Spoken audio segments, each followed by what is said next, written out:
Բարև ձեզ ժողովուրդ, շատ ուրախ եմ, որ բոլորդ եկել եք, որ այսքան շատ ենք, այսօր հետաքրքիր իվենթ է սպասվում, ունենալու ենք տարբեր սպիկերներ և սկսելու է Էդիկը, Էդիկը աշխատում է IPAM-ում ու IPAM-ի ներսի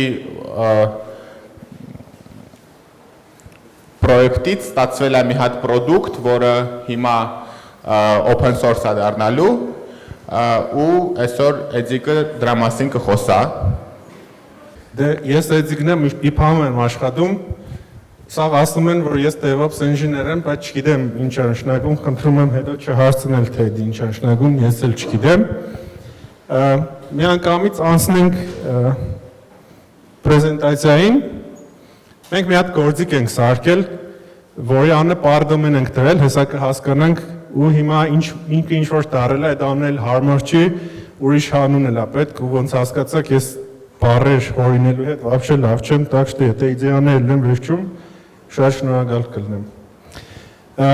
Ուրեմն մոտ 2 տարուց մի քիչ ավել առաջ մեզ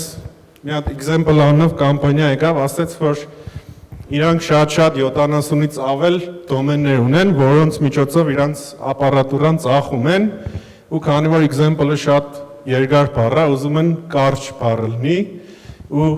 փոխանակ լինի, ասենք example am լինի ex.com/am ու դենց բան են ուզում ու կոդին ընդհանրապես ձեր տալ չեն ուզում ու իրանց կոդը JavaScript-ը մնացած ամեն ինչը դոմենից խիստ կախված էր, էլի, դենց մոտավորապես 90-ականների կոդ էր ու դենց վատ էր, միակ տարբերակը այդ սիտուացիայում, որ կարելի է այդ խնդիրը լուծել, այդ web server-ների դիմացից reverse proxy shared ավելացնելն էր, որը map կանի /am-ը համապատասխան country domain-ին, ասենք /am-ը իրականում data-ն կվերցնի example am-ին։ Նու պարզա, որ requirement էր, որ հին դոմենի անունը, մարքեթինգը դենց է ուզում, հին դոմենի անունը ընդհանրապես ոչ մի տեղ չերևա, իսկ սայթի մեջ սաղ content-ը լինքերը հին դոմենի, այսինքն լինքերի դոմենը հին դոմենն է, ու այդ պետք է նալիտու, այսինքն reverse proxy վրա փոխել։ Կարեն ինձ հուշում էր, որ կարող է բոլորը չիմանան reverse proxy-ն ինչ է, ով գիտի ինչ է reverse proxy-ն։ Շատ քիչ մարդ գիտի, ինքը մոտավորապես դենց մի հատ երևույթ է, որ երբ որ user-ից request-ը գալիս է ex.com/am, ինքը գիտի, որ այնտեղ մի հատ server կա, որը չգիտի այդ ինչ է, ու իր համար պետք է այդ request-ը թարգմանել, դարձնել example.com, թարգմանում ղրգում է, այնի պատասխանը հետ է ղրգում իրան, ու reverse proxy երկրորդ ֆունկցիան content-ը, այսինքն լինքերը մնացած ամեն ինչը example.am/yesim ինչը դարձնել example.com/am ու /yesim ինչ։ Այսինքն այդ reverse proxy-ն կոնկրետ դեղ այդ խնդիրն է լուծում ու էդի դենց սարքել է իմ գործներ իրականում կլիենտն էլ 2 անգամ fail էին արել ու դենց լավ չէին պատկերացնում ոնց պետք է անեն ու երբ որ սկսեցինք սարքել շատ արագ հասկացանք որ okay ինչ-որ բան դրել ենք աշխատում է բայց օրինակ Ամերիկայի վեբսայթը մոտավորապես 2 միլիոն edge ուներ ու պետք էր ֆռալ սաղի վրա ձեռով նայել սաղ լինքերը նորմալ փոխվել է եւ այլն ինչ-որ pattern կա որ բաց ենք թողնում թե չէ ինչը ինձ շատ տխրեցնում էր ես պետք է մի հատ գնայ ex.com մի հատ գնայ համապատասխան URL-ը երկար դոմենի վրա ու համոդեի ու դենց որ սկսեցի 2 միլիոն URL-ների համար էդի անել տրամադրությունը սարակ ընկավ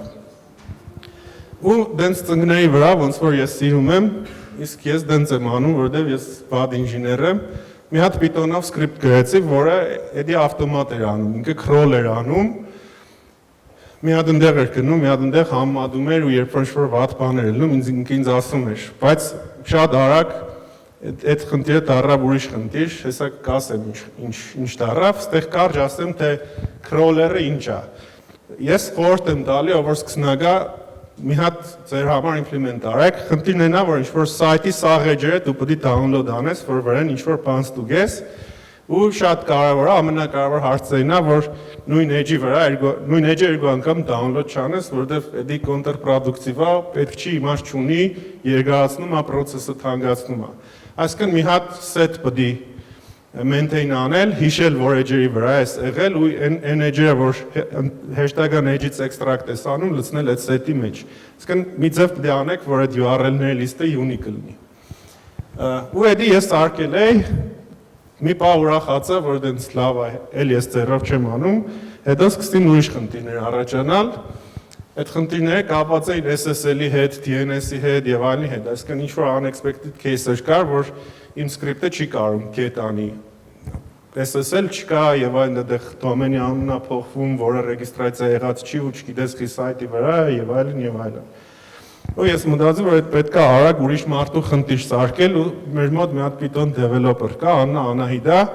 մի անգամից իր մասին մտածեցի ու էդի դառավ իր խնդիրը։ Հետո Անահիդը եկավ,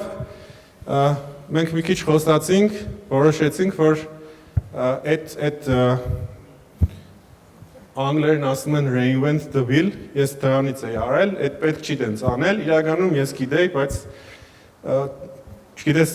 scrapy-ով չէի արել այդ ամեն ինչը, Անահիտը որոշեց, քանի որ ինքը ժամանակ էլ ուներ, scrapy-ով պետք է անի, այսինքն այդ tag-ի հարցերը սաղ SSL, DNS մնացած ամեն այդ լիստը maintain անելը, մի հատ sense շատ թույն Python-ի library կա, որը շատ լավ անում, հա, ու էլի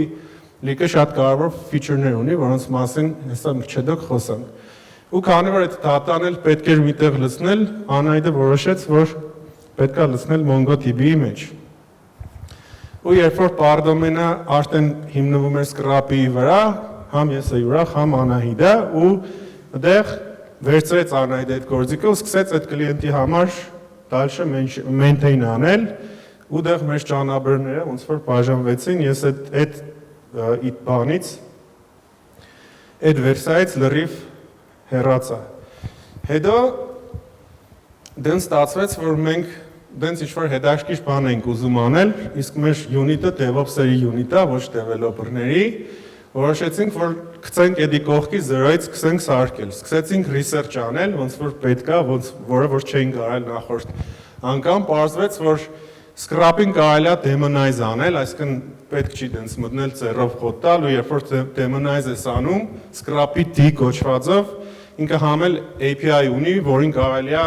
թազա task-եր ուղարկել, թազա domain-ներ, թազա ֆունկցիաներ, որոնք download արած edge-երի վրայից ինչ-որ բան են parse-անում, վեկալում, extract անում։ Ու դենց այդ ամեն ինչը orchestrate անելու համար, դե DevOps ինժեներները ինչ պետք է օգտագործեն, վերցրեցինք, Jenkins դրեցինք, հետո դենց մի անգամից հիշեցինք, որ այդ կլիենտը հələ կար դեղ շարունակվում էր, շուտ ուզում է reporting-ա պետք իրանց, որ management-ին ցույց տան, սկզբից ուրիշ բան ենք օգտագործում, այսօր ցույց կտամ, հետո որոշեցինք, որ դենց լավ կլինի գրաֆանայում ինչ-որ բաներ ցույց տանք, այդ էլ ցույց կտանք այսօր, ու էլի որոշել ենք, որ data-ն պետք է լցնենք MongoDB-ի մեջ, իսկ MongoDB-ն ու գրաֆանան իրար չեն սիրում, որովհետեւ գրաֆանան կարողանա MongoDB-ին որպես data source օգտագործել, այսինքն իրանց data վեկալի ցույց տա, մենք օգտագործում ենք Flask, մենակ դրա համար, հələ որ, բայց դենց ցույց ունենք ուրիշ բանի համար կսկսենք Flask-ին օգտագործել։ Մի քիչ այդ scrappy D-ի մասին, այսի scrappy D-ի թույն web interface-ն է, որը շատ կարևոր բան է ցույց տալի։ Ցույց է տալի, թե ինչ job-եր ունի schedule արած, այսինքն ինչ site-երի վրայով է այդ պահին անցնում, որն է pending, որն է ավարտվել եւ այլն եւ այլն։ Մենք շատ ուրախացանք, որ էսի տեսանք, որովհետեւ տարյուկես դենց CLI-ի մեջ ենք նայում, այս ամեն ինչը ու դենց էս մեզ շատ պետք էր։ Ու դենց ինչ-որ բան, որ Jenkins-ից գալիս էր իրան, մենք արագ տենում ենք, որ ստեղ ավելանում է troubleshooting-ի համար շատ հեշտ էր։ Ու դենց պարզա, որ հենց սկզբից demonize արեցինք scrap-ին, այսինքն ինքը մի հատ առանձին սերվեր էր, ու մենք իր հետ կարող ենք դենց Jenkins-ի միջից խաղալ։ Ստեղ ուզում եմ այս slide-ի վրա այս scrap-ի դոկումենտացիայից շատ եմ խորհուրդ տալի կարտալ է edge-ը, իր արխիտեկտուրան է, մենք խոսենք, ես տենց բան ունեմ, մի բանից բերել եմ, մի րոպե,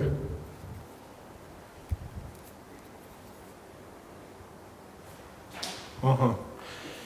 Այս middleware-ների մասին մենք շատ կխոսենք այսօր ու իրանց կոդի օրինակներ դեղից ցույց կտամ։ Մեծ հաշվով ինչ խնդիր է լուծում, այս արխիտեկտուրան ինչի մասին է։ Այն մասին է, ինչ որ հենց սկզբից ասեցի։ Այս schedule-ը առանձին մաս է, որին կստացի կարելի է տանել dockerize անել, եթե scale անելու խնդիր ունենաք։ Շատ լավը չի scrap-ին, բայց կարելի է ինչ-որ բաներ դեն scale անել։ Ինքը այդ schedule-երն է, որը maintain անում այդ unique URL-ներով set-ը, այսինքն այդ դրա մասին հենց այս սրա շնորհիվ է, որ մենք չենք մտածում։ Engine-ը դա ամեն ինչ orchestrate անում, downloader-ները էլի առանձին են, իրանց էլ կարելի է dockerize անել, շատ դնել, load balance անել, եսի ինչ անել, իրականում engine-ը այդ load balancing-ով էլ է կարող մի քիչ զբաղվի։ Item pipeline-ները են մասերն են, են գործիքներն են scrap-ի մեջ, որոնք օգտագործում են download extract արած, parse out արած data-ի հետ ինչ-որ բան անելու համար։ Օրինակ, ամենահիմար բանը MongoDB-ի մեջ քշելու համար, կամ կարակ չիտեմ, իրանց transform անեք, ինչ ուզում եք անեք, ու այդ ինչով եք անելու Python-ով, ու այդ define եք անում, եթե ձեզ պետք է դեղ։ Իսկ մեր հիմնական ֆոկուսը, մեր գործիքի հիմնական ֆոկուսը էդի spider-ներն են, մենք այդ spider-ներին մեր գործիքի մեջ extractor ենք ասում, լավ բան չենք անում, որ ինչ-որ անուն ունեցող բանին թազա անուն ենք տալի, բայց հեսակ ջոգ ենք, ինչի համար մեզ դենց ավելի հարմար եղել։ Ստեղ define արվում, այս գործիքների մեջ define արվում, թե դու ինչ ես ուզում extract անես download եղած edge-ից ու դու Python-ով define ես անում։ X pattern ես օգտագործում, չգիտեմ, դեռ CSS selector-ներ ես օգտագործում, ինչ ուզում ես արա, ստեղ ես define անում, թե ինչ անի։ Ու դենց engine-ի համար էդի callback ֆունկցիա է, որ ինքը կանչում է, դենց անսինխրոն ձևով կանչում է, իրան հետաքրքիր չի, երբ ես վերադարձնում եւ այլն։ Հա, էդի կարևոր բան է, scrap-ին տագից twisted է օգտագործում, էդի ասինխրոն call-երի համար Python-ի շատ լավ framework է, իր դոկումենտացիան էլ էլի շատ լավ է, ու այդ էլ խորտ եմ տալի կարտալ, մերը բնականաբար իմ script-ը ասինխրոն չէր, մի URL-ը քաշում էր, հետո մյուսն էր քաշում, հետո մյուսը, իսկ իրանք կարող են շատ զուգահեռ շատ քաշեն, ստեղ մի հատ կարևոր բան ասեմ, լուբոյ Spider-ի համար էդի ամենակարևոր պահն է, երբ որ Spider-ը շատ request-ներ ավարտում մի սերվերի վրա, այդ սերվերի տերը կարա տխրի, որտեղ այդ սերվերը կարա պարգի։ Ու Scrap-ին ունի throttling-ի մեխանիզմ, որը պետք է enable անել։ Ինքը նայում է HTTP response time-ը, երբ որ մեծանում է, զուգահեռ request-ների քանակը քչացնում է, որտեղ հասկանում է, որ սերվերին շատ է նեղություն տալի։ Ու այդ դրա մասին մի շատ զիլ դոկումենտացիա կա։ Իր մեխանիզմը այդ է, այսինքն transport layer-ի, OSI մոդելի transport layer-ի data-ի հիման վրա է ինչ-որ բաներ անում, մեկ էլ application layer-ի HTTP header-ների հիման վրա, այսինքն ինչ-որ unique key-եր չի դնում, ստատիստիկա չի հաշվում, շատ straightforward parse բան է։ Հմիստեցն մենք ինչ ենք սարքել, մենք մի հատ գործիք ենք սարքել, որը սաղ ինչ-որ մի հատ դոմենի վրայով սաղ edge-երով ֆռում է, այդ edge-երը քաշում է ու ինչ անի։ Ինչ որ ուզենք, այդ էլ մենք կարանք խնդրենք, որ ինքը անի։ Խնդրում ենք մի հատ այսպես ֆունկցիայի շնորհիվ, որի անունը մեր դեպքում միշտ պետք է լինի scrap me, այս մեր հայկն է հորինել այս անունը, ու մեր մեջ անուններ հորինելուց ոչ մեկը լավ չի։ Այս տերության այս այդ callback ֆունկցիան, որ կանչվում է, որ download եղած data-ն, այսինքն response-ը, get request-ի response-ը parse արվի։ Ու parse արվում, այդ է մեր համար կարևոր, որ այս տիպը պետքա request library-ի response տիպը լինի, ու պետքա մենք վերադարձնենք dictionary, որից մեկը key-ն է, մեկը value-ն է, գիտենք, հեսակ տենանք ինչի է մեզ էդի պետք։ Կոնկրետ այս ֆունկցիան լուբոյ edge-ի վրա նայում է broken image-ներ կան, թե չկան, այսինքն դենց բան կա, որ ինչ-որ նկարի link կա վրան, բայց այդ նկարը ինչ-որ պատճառով չի քաշվում, չկա կամ ես եմ սխալ է link-ը, տառասխալ կա, կամ Windows-ի մեջ մեծատառով JPEG են գցե, հետո դենց Linux-ում ուզում են նորմալ անեն, կամ հակառակը։ Էսի ուրիշ օրինակ է, այսի պրակտիկայից եկող օրինակ է, էսի սենց հատկանշական օրինակ է, հենց այդ կլիենտը, որը այստեղ հետ ֆորմալ կապ չուներ ու սկիչ գիտեր, որ մենք կողքից նորից develop ենք անում, մեզ իդեաներ տալի, թե մեծ կորպորացիաներին ինչ կարա պետք լինի ու իրանց հիմնականում մարքեթինգի հետ կապված զիբիլներ է պետք լինում ու կոնկրետ էսի ստուգում է edge-ի վրա Google Analytics-ը, Google Tag Manager-ը enable արած է, թե չէ։ Ու երբ որ enable արած չի, համարում է, որ դա խնդիր է ու մեզ report է անում։ Իսկ լցնում է end dictionary-ի մեջ, որը մենք սպասում ենք։ Իսկ value-ն, որը ընդունում է, էլի նույն տիպի օբյեկտ է, ֆունկցիայի անունը նույնն է ու վերադարձվող օբյեկտի տիպը էլի նույնն է, dictionary-ը։ Մենք շտենց խառը բան ենք սարքել, մեր շրջանակներում ասում են Frankenstein, Frankenstein-ի նկարը դուք տեսաք։ Ոնց է այս ամեն ինչը աշխատում։ Մենք քանի որ web interface չունենք, orchestrate ենք անում Jenkins-ի միջոցով, այս Jenkins-ի interface-ը, երբ որ մենք deploy ենք անում, իսկ քանի որ մենք DevOps ինժեներներ ենք, մենք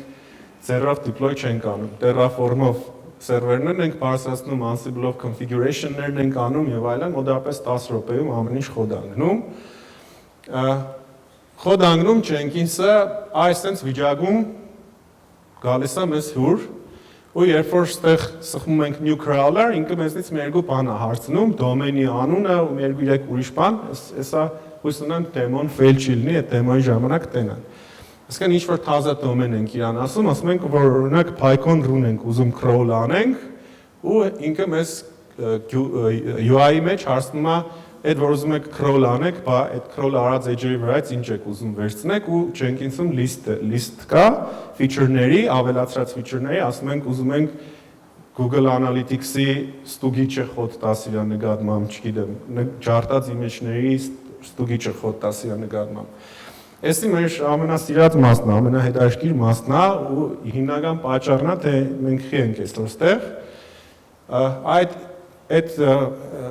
ֆունկցիա այդ feature-ները,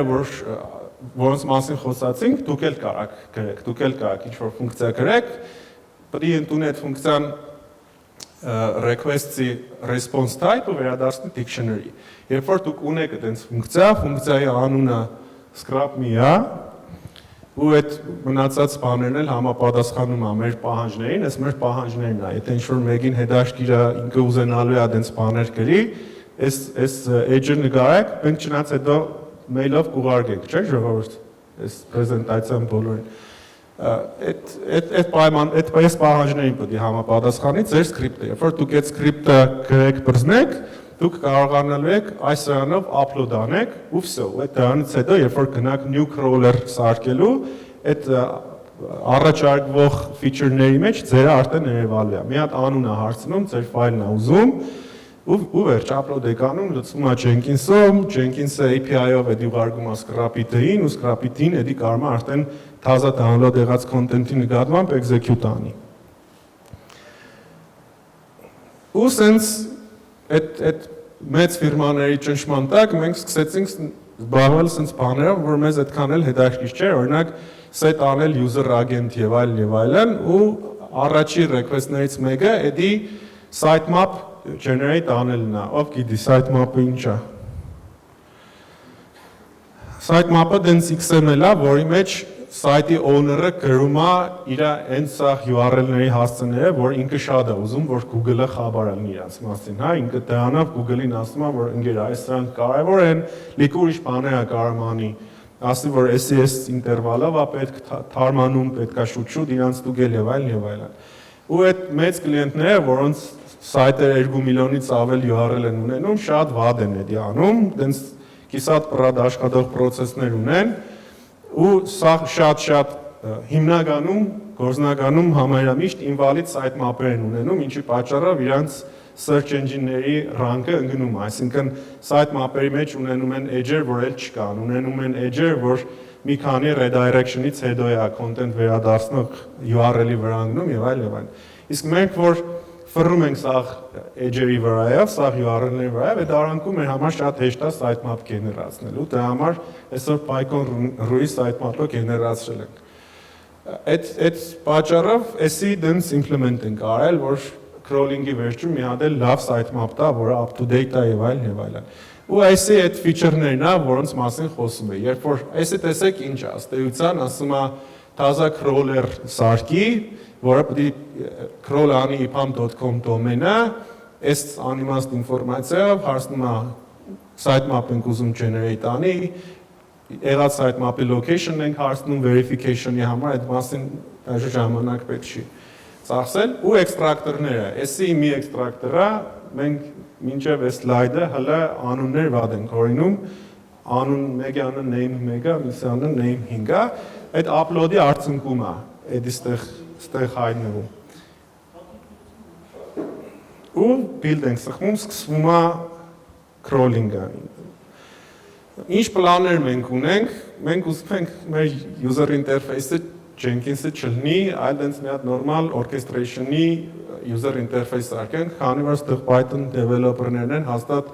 Flask, Django իմացողներ կլինեն, իրանց կարա հետաքրքիր լինի, մենք էսի բրտելու ենք open source, կարողանալու եք Terraform-ից բռնած քաշեք, հա, ասեմ, որ Terraform-ը մեր մոտ հլա որ support անում մենակ AWS, մեկ էլ EPAM Cloud-ը private գործիքա ինքը OpenStack-ի վրա է, ես շատ վստահ չեմ, որ սովորական OpenStack-ի վրա կաշխատի, բայց AWS-ի վրա հաստատ կաշխատի։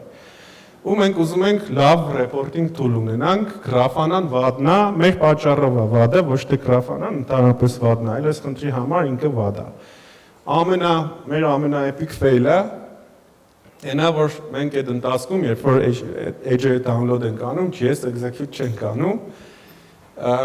իսկ դա շատ վատ է, որտեղ հիմիկվա այնց նորմալ սայթերի մեծ մասը լինքեր հենց բրաուզերի մեջ են գեներացնում, JavaScript-ը execute լինում, ինչի արդյունքում edge-ը, ասենք, pagination եւ այլն, բայց մենք գիտենք, որ Scrapy-ում գործիք ունեն էսի անելու համար,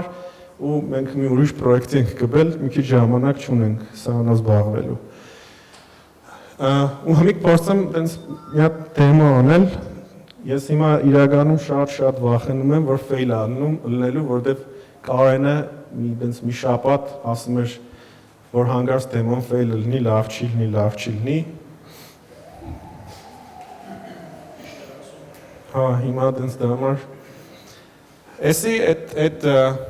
edge-ն է, որը Jenkins-ն է, այս դեյության, որը խոդ անգել։ Էսի այդ dictionary-ն է, որ վերադարձնում է այդ ֆունկցիան, կոնկրետ այս դեպքում նախ գեներացված sitemap-ն ենք ցույց տալի, մինչև այդ ֆունկցիային անցնելը, կարող են ինչ-որ մարդ ուզում է նայել։ Ու ստեղ ցույց ենք տալի redirection-ները, ասենք այն edge-երը, որ sitemap-ի մեջ են, բայց իրանք միանգամից 200 status code չեն վերադարձնում, այսինքն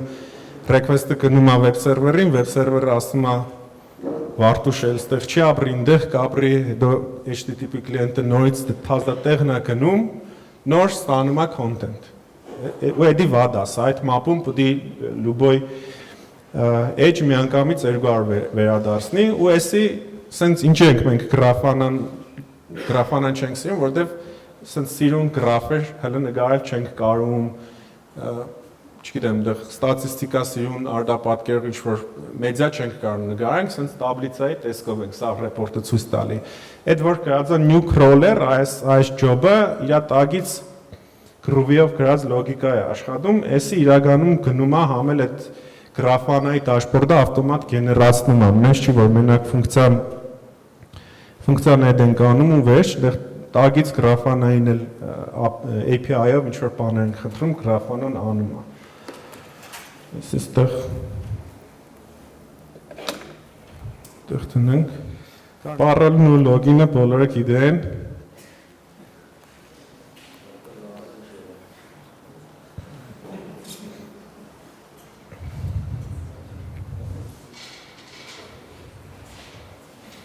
Сейчас будет.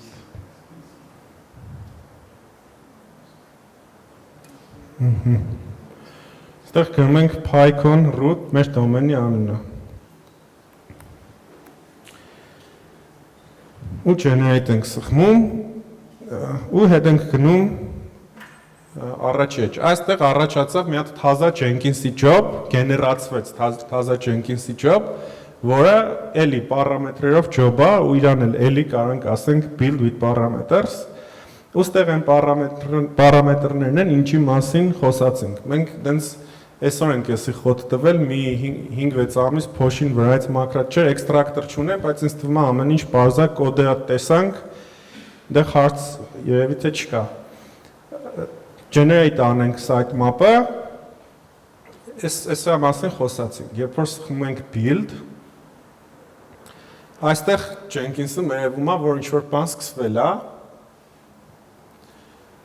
եթե գնանք console output, տենում ենք, որ այստեղ Python-ը խոդ ընկել ինչ-որ բաներ անում ու բրձավ, այստեղ ինտերնետն արագ, PyCon-ն էլ իրականում քիչ էջ ունի, մենք մտածում ենք, որ ժամեր է տևելու, բայց չէ։ Բայց այստեղ շատ շուտ բրձավ։ Հա, չէ, ինձ թվում է մեզ բլոկ արեցին, այդ դրա պատճառով դենց արագ բրձավ։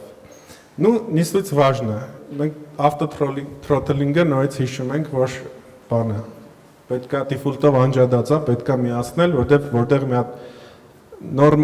նորմալ վեբ սերվեր կա, դեղ էդի անջատած է։ Ну, կարանք փորձենք մի հատ ոչ նորմալ վեբ սերվերի վրա։ Ով ունի վեբսայթ, որ դեմ չի, որ մենք իրանց քրոլ անենք։ Լիստերիան Հա, ուջուր վեբսայթ։ Ուջուր վեբսայթ։ Մենյու եմ, կարելի է։ Շատ դալնելու։ Ինչ? Էսի ռեկլամա։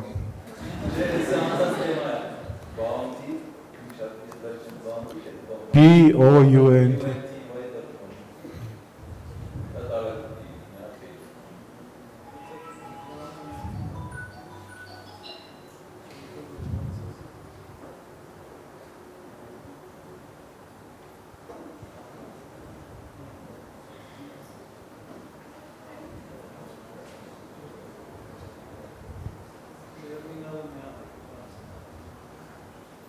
Terminalը մի ադել եմ բացում։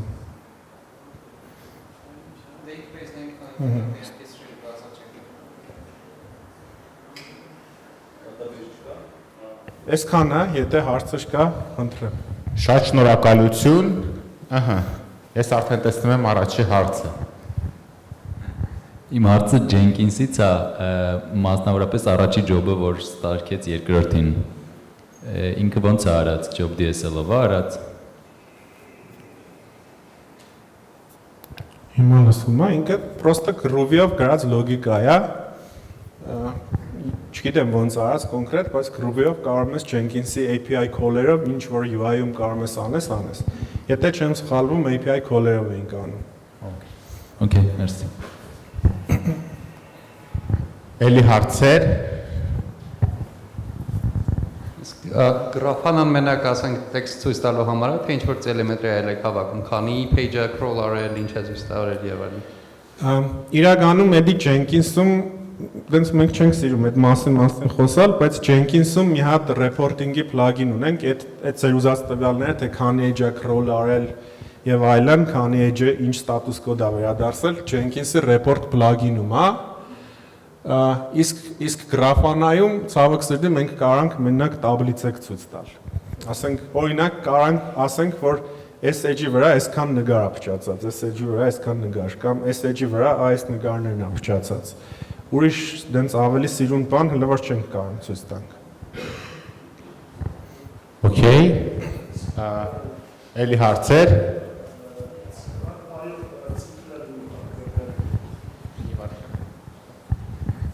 Scrap-by-ով լինում է ցիկլը գտնել, այսինքն եթե մի edge-ես մտել, մեջը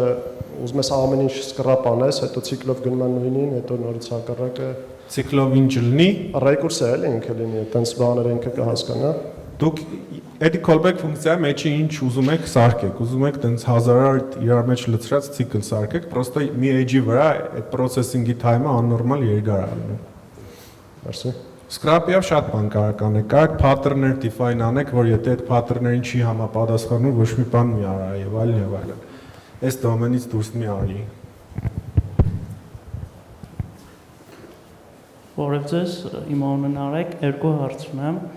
Առաջինը կապված Jenkins-ի հետ, ու ոնց է կարել, որ վերևի պամա գրում, ինչ որ config-ա թե ո՞ն։ Ես Hadoop-ը նենց եմ արել, որ վերևը իպամ չգրի, որտեղ Կարենը շատ է ասել։ Լավ, երկրորդ հարցը կապված է open sourcing-ի հետ։ Ես վստահ չեմ, որ ճիշտ հասկացա իր ինչ մասն է հիմա open source-ը հնարավոր է օգտագործել, թե այդ նոր պատվաստումը։ Մենք ամեն ինչ տալու ենք ձեզ։ Դուք կարողանալ եք ձեր մոտ fork անեք, ձեր AWS-ում խոտ տակ ու ինչ ուզում եք իր հետ անեք։ Մենք շատ երազում ենք, որ դուք դες չեք անի, այլ այդ scrap-ի ֆունկցիաներ կգրեք, feature-ներ, որոնք այս գործիքի ֆունկցիոնալը կհարստացնեն։ Իրականում մենք ասենք շատ հայերեն ասած ամբիցիոզնի բաներ ունենք։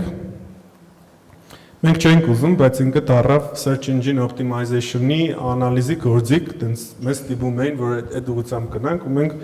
մենք ուզում ենք այսքան որ իրավիճակը փոխվել, այս սրանց բան անենք, կոնկուրենտ լինենք։ PyCon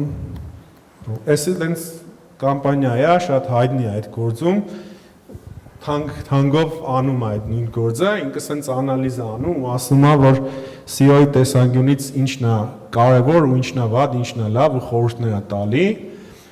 ու սենց ցույց է տալի ու դաժե տենց նկարագրում է, թե ոնց պետք է լինի եւ այլն։ Եթե իդեալների պակասը լինի, թե scrap-ի ֆունկցիան ինչ պետք է անի, ստեղ գոնե այստեղի ամեն ինչը պետք է կրկնել, էլի։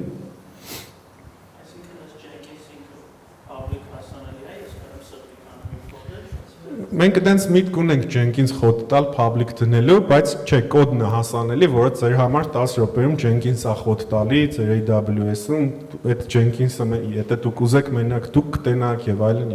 էլի։ Չէ, Jenkins, որի մեջ դուք կարող էքստրակտորներ upload անեք, դենց չենք տալի։ Հələ չենք տալի, բայց շատ խանգարող բան չկա մեզ։ Okay, էլի հարցեր կան, երևի թե վերջի երկու հարց է, եթե կան։ Եթե, հա։ Ես ես մեկ հարցում եմ, թարապես ինչ ռեսուրս է պետք որ ինքը աշխատի ու ասենք, չգիտեմ, ինչի վրա որ աշխատացել եք, ինչքան է տևել, իր ոնց հասկացա ձեր մոտ շատ մեծ սայթեր եք ձեր կլիենտի համար scan արել, ինքը ասենք reasonable time-ա, թե մի շաբաթ է, թե ասենք 2 ամիս, թե կես ժամ։ Շատ զիլ հարց է, մոտավորապես մեր այդ կլիենտի մի միլիոնանոց URL-ներով սայթը մոտավորապես մի սուտկա է տևում, պրիտոմ այնտեղ իդեալական էքսպերիմենտի պայմաններ է։ Այդ կլիենտը ակամայի է օգտագործում Content Delivery Network, համարյա լուբոյ edge-ի download latency-ն 2 վայրկյանից ցածր է եւ այլն, այսինքն օպտիմիստիկ մի միլիոնը մոտավորապես մի սուտկա։ Շնորհակալություն ասենք Էդիկին։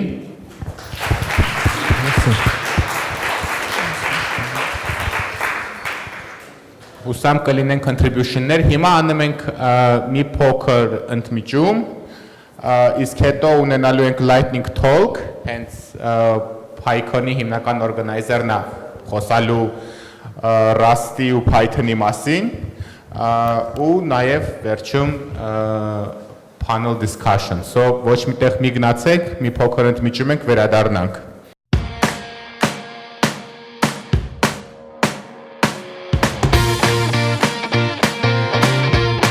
Մեր հաջորդ սպիկերը Ռուսաստանից է, so ռուսերեն կխոսամ։ Встречайте Антон. Антон организатор российского PyCon, программист с очень большим стажем программирования на питоне, так? И не только на питоне. И вот сегодня как раз он расскажет про язык программирования Rust и как подружить эти два зверя. Вот передаю слово. Спасибо, Карен.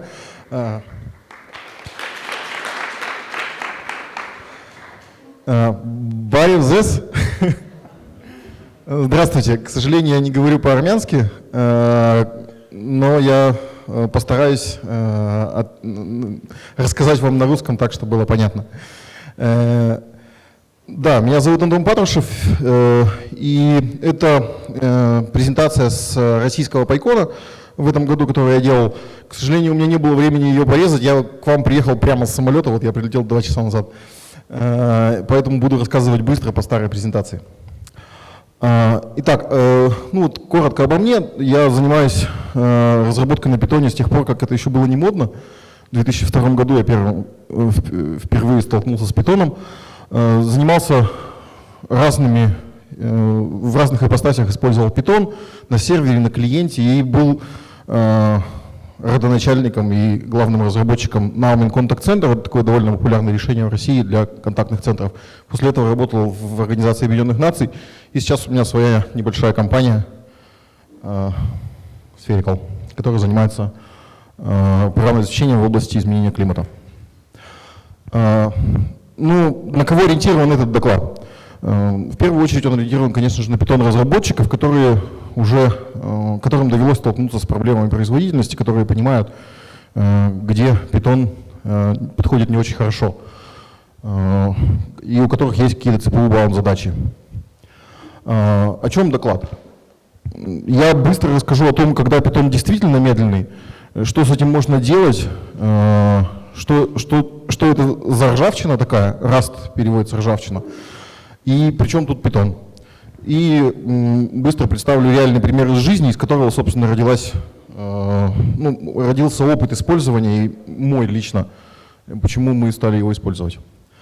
Что же такое медленный питон? Питон медленный, когда вам нужно делать CPU-bound задачи, то есть те задачи, которые требуют каких-то значительных вычислений.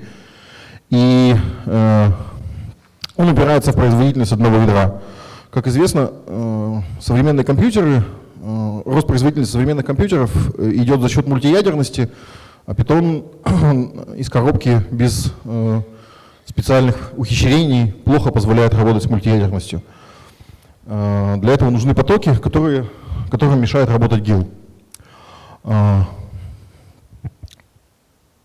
не помню, про что это слайд. На самом деле он не очень важный, у нас очень короткая сессия, поэтому я буду пропускать некоторые моменты. Соответственно, для решения данных проблем есть некие технологии, из которых можно выбирать прямо сейчас. Rust — это, конечно же, не серебряная пуля. Вы можете использовать мультипроцессинг, который есть в стандартной поставке в stdlib. Вы можете выгружать свои задачи CPU-bound внешнему исполнителю какому-то, например, Celery. В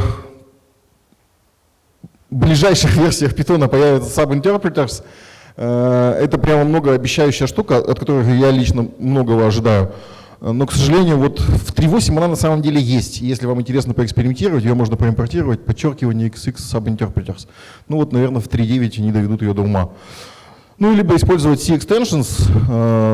Тут на выбор прямо богатый. Наверное, сейчас самый популярный это Cython. И многие другие виды. И вот Rust позволяет точно так же выносить ваши задачи за пределы Python. Что такое Rust? На самом деле, это уже довольно не новый язык программирования, ему 13 лет. В 2006 году один из разработчиков Mozilla начал его разрабатывать, в 2010 Mozilla его объявила как свой проект. И вот, чтобы понять, насколько он сейчас уже зрелый, достаточно будет сказать, что уже 10%, наверное, с тех пор Firefox написано на Rust по кодовой базе. И есть очень много популярных инструментов, написанных на Rust. В частности, я в своей экосистеме заменил find на FD и grep на libgrep, потому что они просто крутые и очень быстро работают. Пару слов о самом языке программирования. Еще интересное про Rust. 3-й или 4-й год подряд по опросам Stack Overflow программисты на Rust самые счастливые программисты в мире. Вы можете посмотреть это так. То есть Rust — это язык программирования, который делает разработчиков счастливыми. Пару слов о самом языке. Он очень похож на C и C++ по синтаксису. И на все похожие языки, то есть Java, тем, кто видел когда-нибудь код C и C++, он будет очень понятен. Такими лейтмотивами языка Rust являются производительность, отказоустойчивость и performance разработчика, productivity. Это прямо их лозунги, которые написаны на главной странице. И одной из главных целей, которые они поставили перед собой с самого начала разработки, это сделать безопасный по памяти язык программирования, При этом, ну, нам всем известно, как питонистам, что это ж легко, нужно просто сделать garbage коллектор и все. Но с garbage коллектором автоматически возникают проблемы, и эти проблемы, они есть не только у Python, есть и у Java, такие как Stop the Vault, я думаю, все должны, кто более-менее понимает и сталкивался с проблемами. Garbage коллектор — это, опять же, не серебряная пуля. Rust решает проблему безопасности по памяти с помощью нескольких примитивов, заложенных в язык программирования. Это система владения, и самым важным из них является система владения и система жизненных циклов. Также стоит отметить, что растовцы просто помешаны на концепции Zero Cost Abstractions. То есть они стараются сделать и язык, и библиотеки таким образом, чтобы удобство программиста не влияло на производительность. И это в конечном счете получается таким образом, что код получается максимально эффективным и не нагружая, при этом удобным для программирования. Ну и вот за что лично мне сразу же пришелся по душе Rust, потому что у него отличная экосистема. Из коробки есть инструмент, который называется RustApp. Это все, что нужно, чтобы начать настроить свою среду разработки. Есть прекрасный инструмент Cargo, он похож на pip из мира Python или Gem или NPM. Но не только, он еще позволяет билдить, то есть это и make одновременно. И есть отличный репозиторий пакетов, который называется Kratos.io, откуда Cargo подхватывает эти пакеты. И для того, чтобы получить какие-то батарейки в своем проекте, ну, в общем, не нужно сильно много. Почему это удобно? Потому что те, кто когда-либо пытался интегрировать какую-то сишную или плюсовую библиотеку в Python, должны понимать, это вот всегда, короче, куда-то что-то поставить, там make, там вот это вот все. В случае с Rust этих проблем нет вообще, просто вот cargo build и все работает чаще всего. Тут на самом деле нет еще одного инструмента, который... Я немножечко занимаюсь embedded разработкой, и вот для мира embedded они сделали инструмент Cross. Это такой прямо новая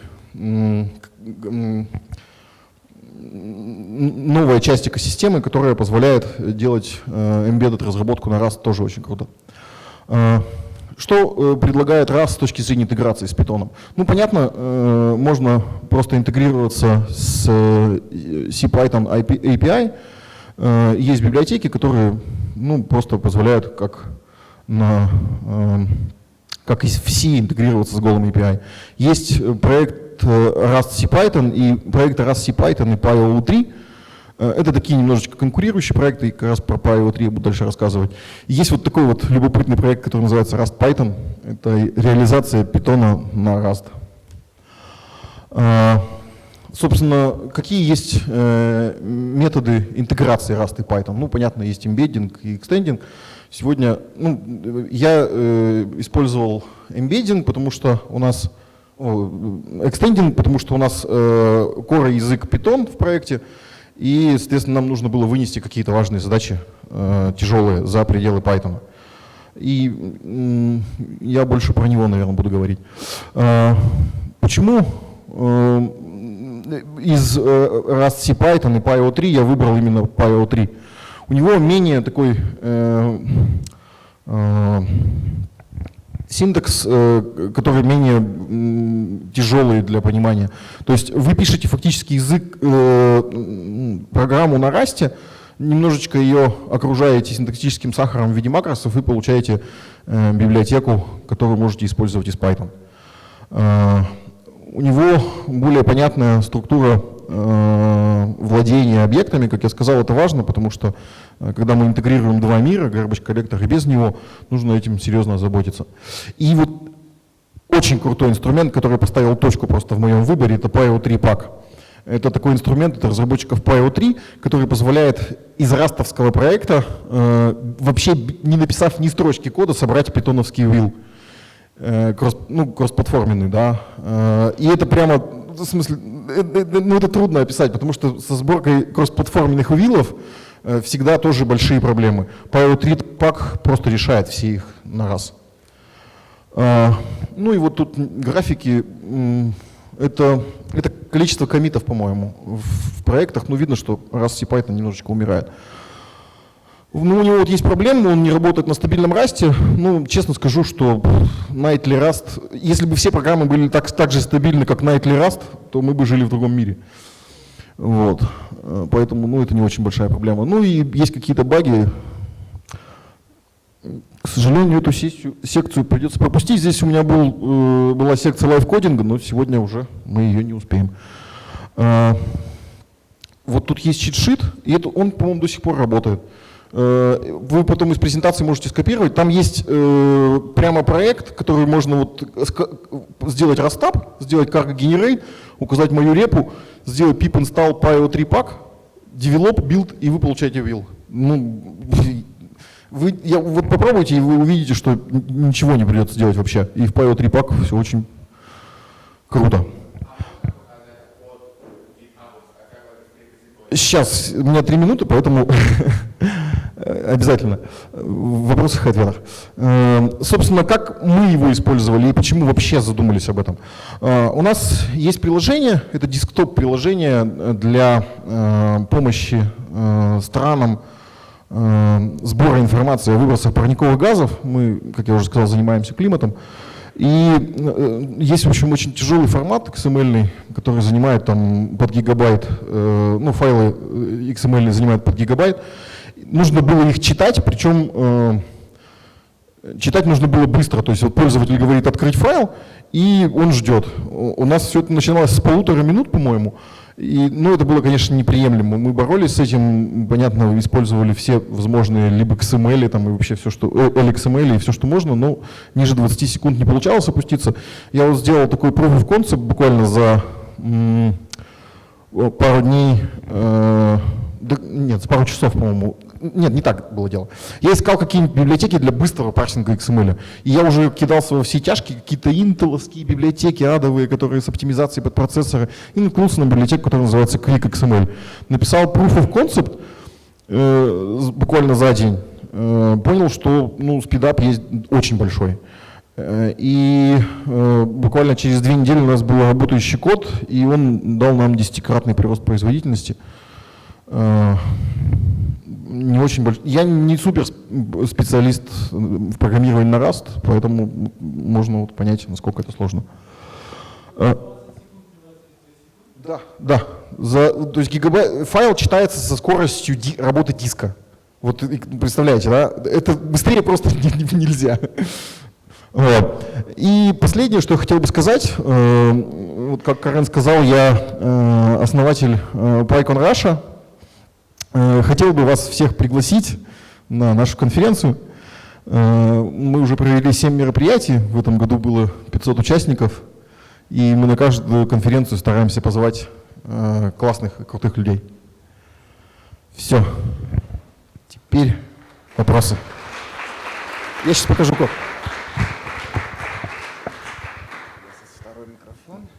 Ну, хотелось бы, конечно, код увидеть, хотя бы, чтобы посмотреть, как это выглядит. Мы, конечно, выложим и слайды, и ваше выступление на PyCon, где есть лайв-демо, но все-таки глазком бы глянуть, что это такое код на Rust. Покажу, секунду. Да. А пока, если у вас есть вопросы, я подойду, вы можете спросить.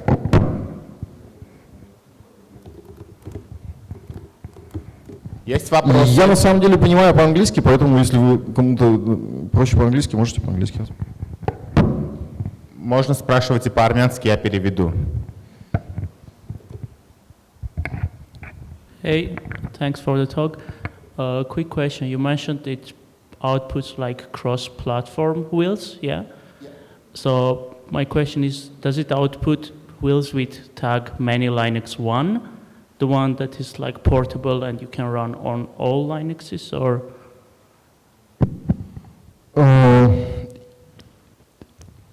The build will be usual. I mean, you need for Linux build. I'm personally using the Docker container with many Linux 1 distribution. So for the Linux, you will have many Linux 1 distribution, of course.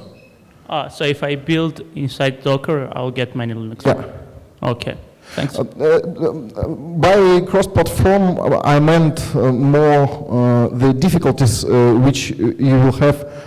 for the same intent with other languages. I mean, C++, for example. You will need to install a lot of stuff on a different operating system, but with Rust, you will have only Rust app mostly. I see. Okay, thanks.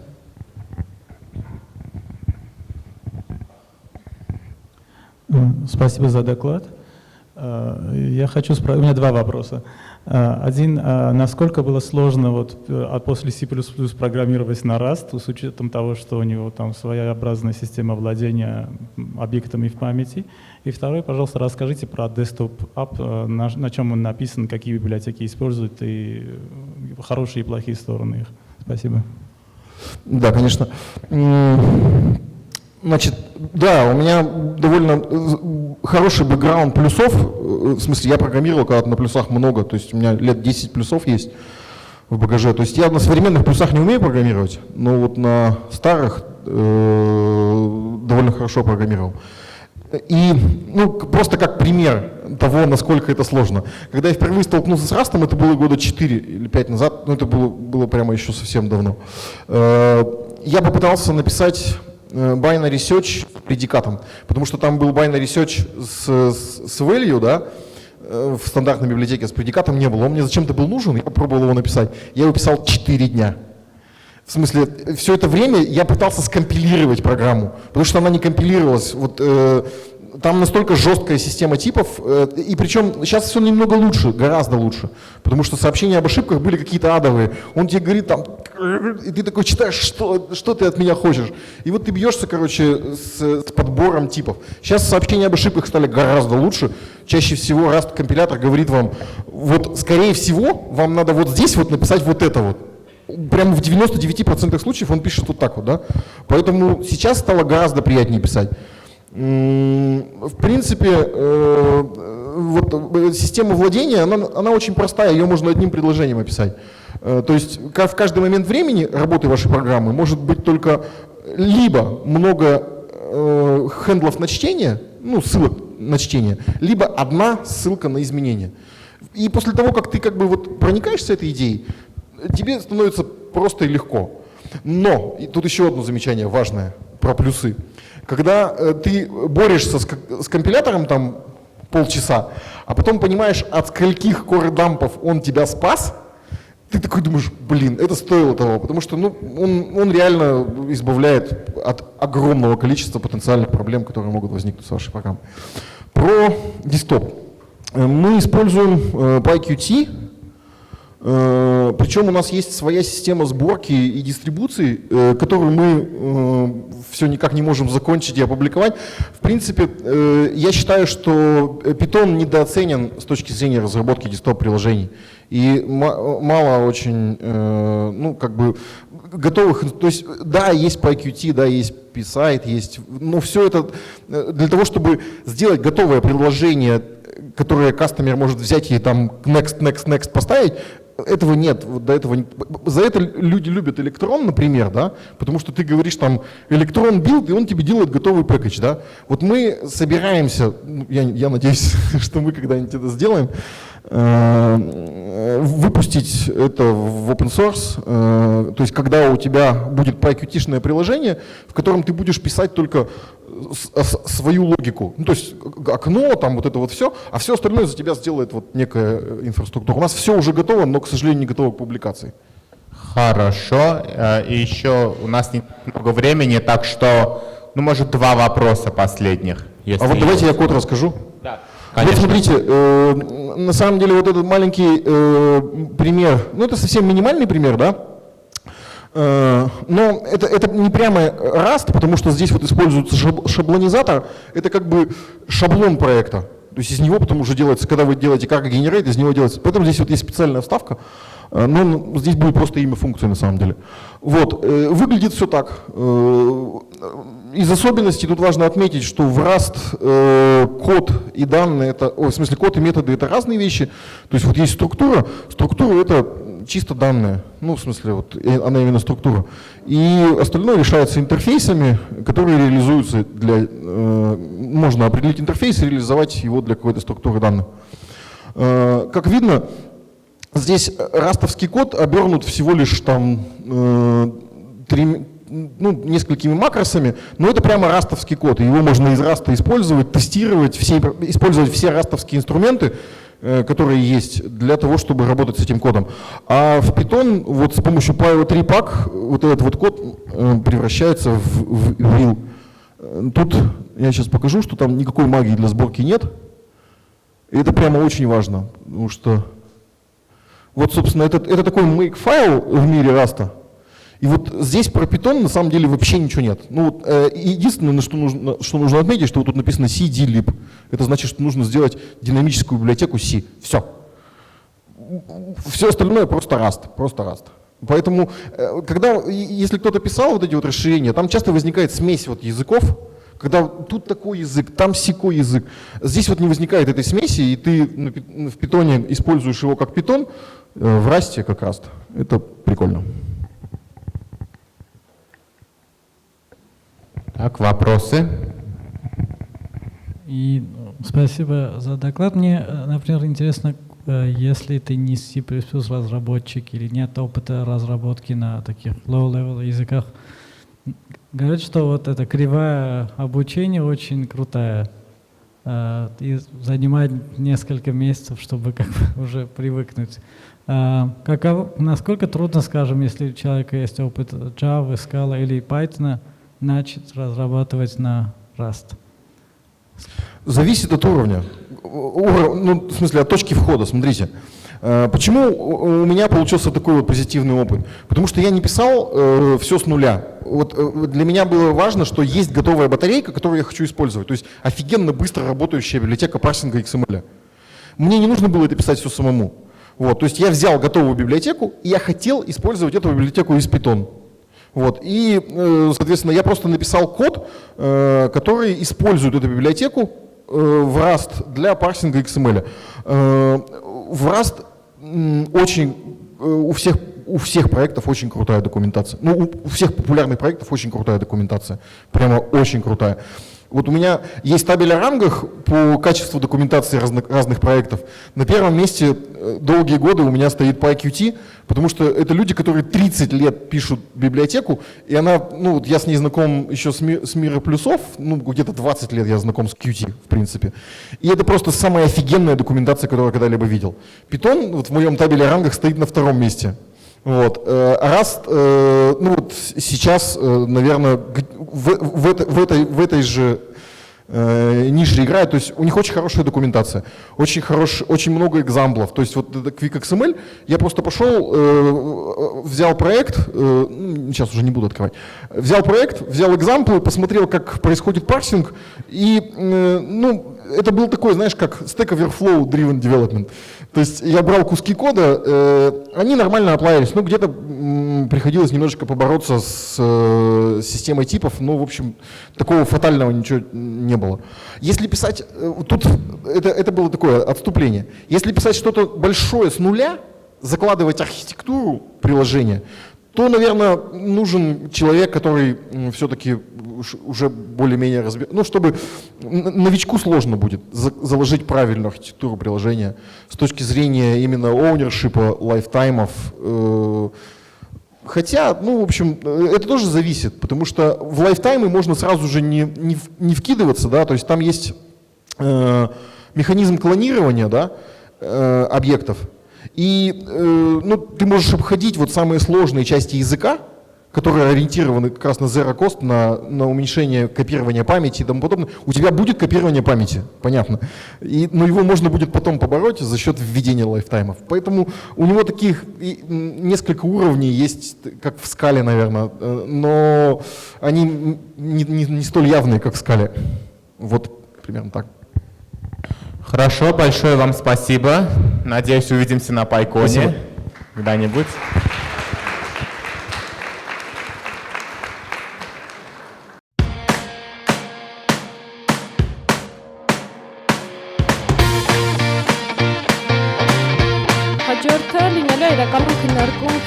2-day panel discussion այս երկուսի արանքում։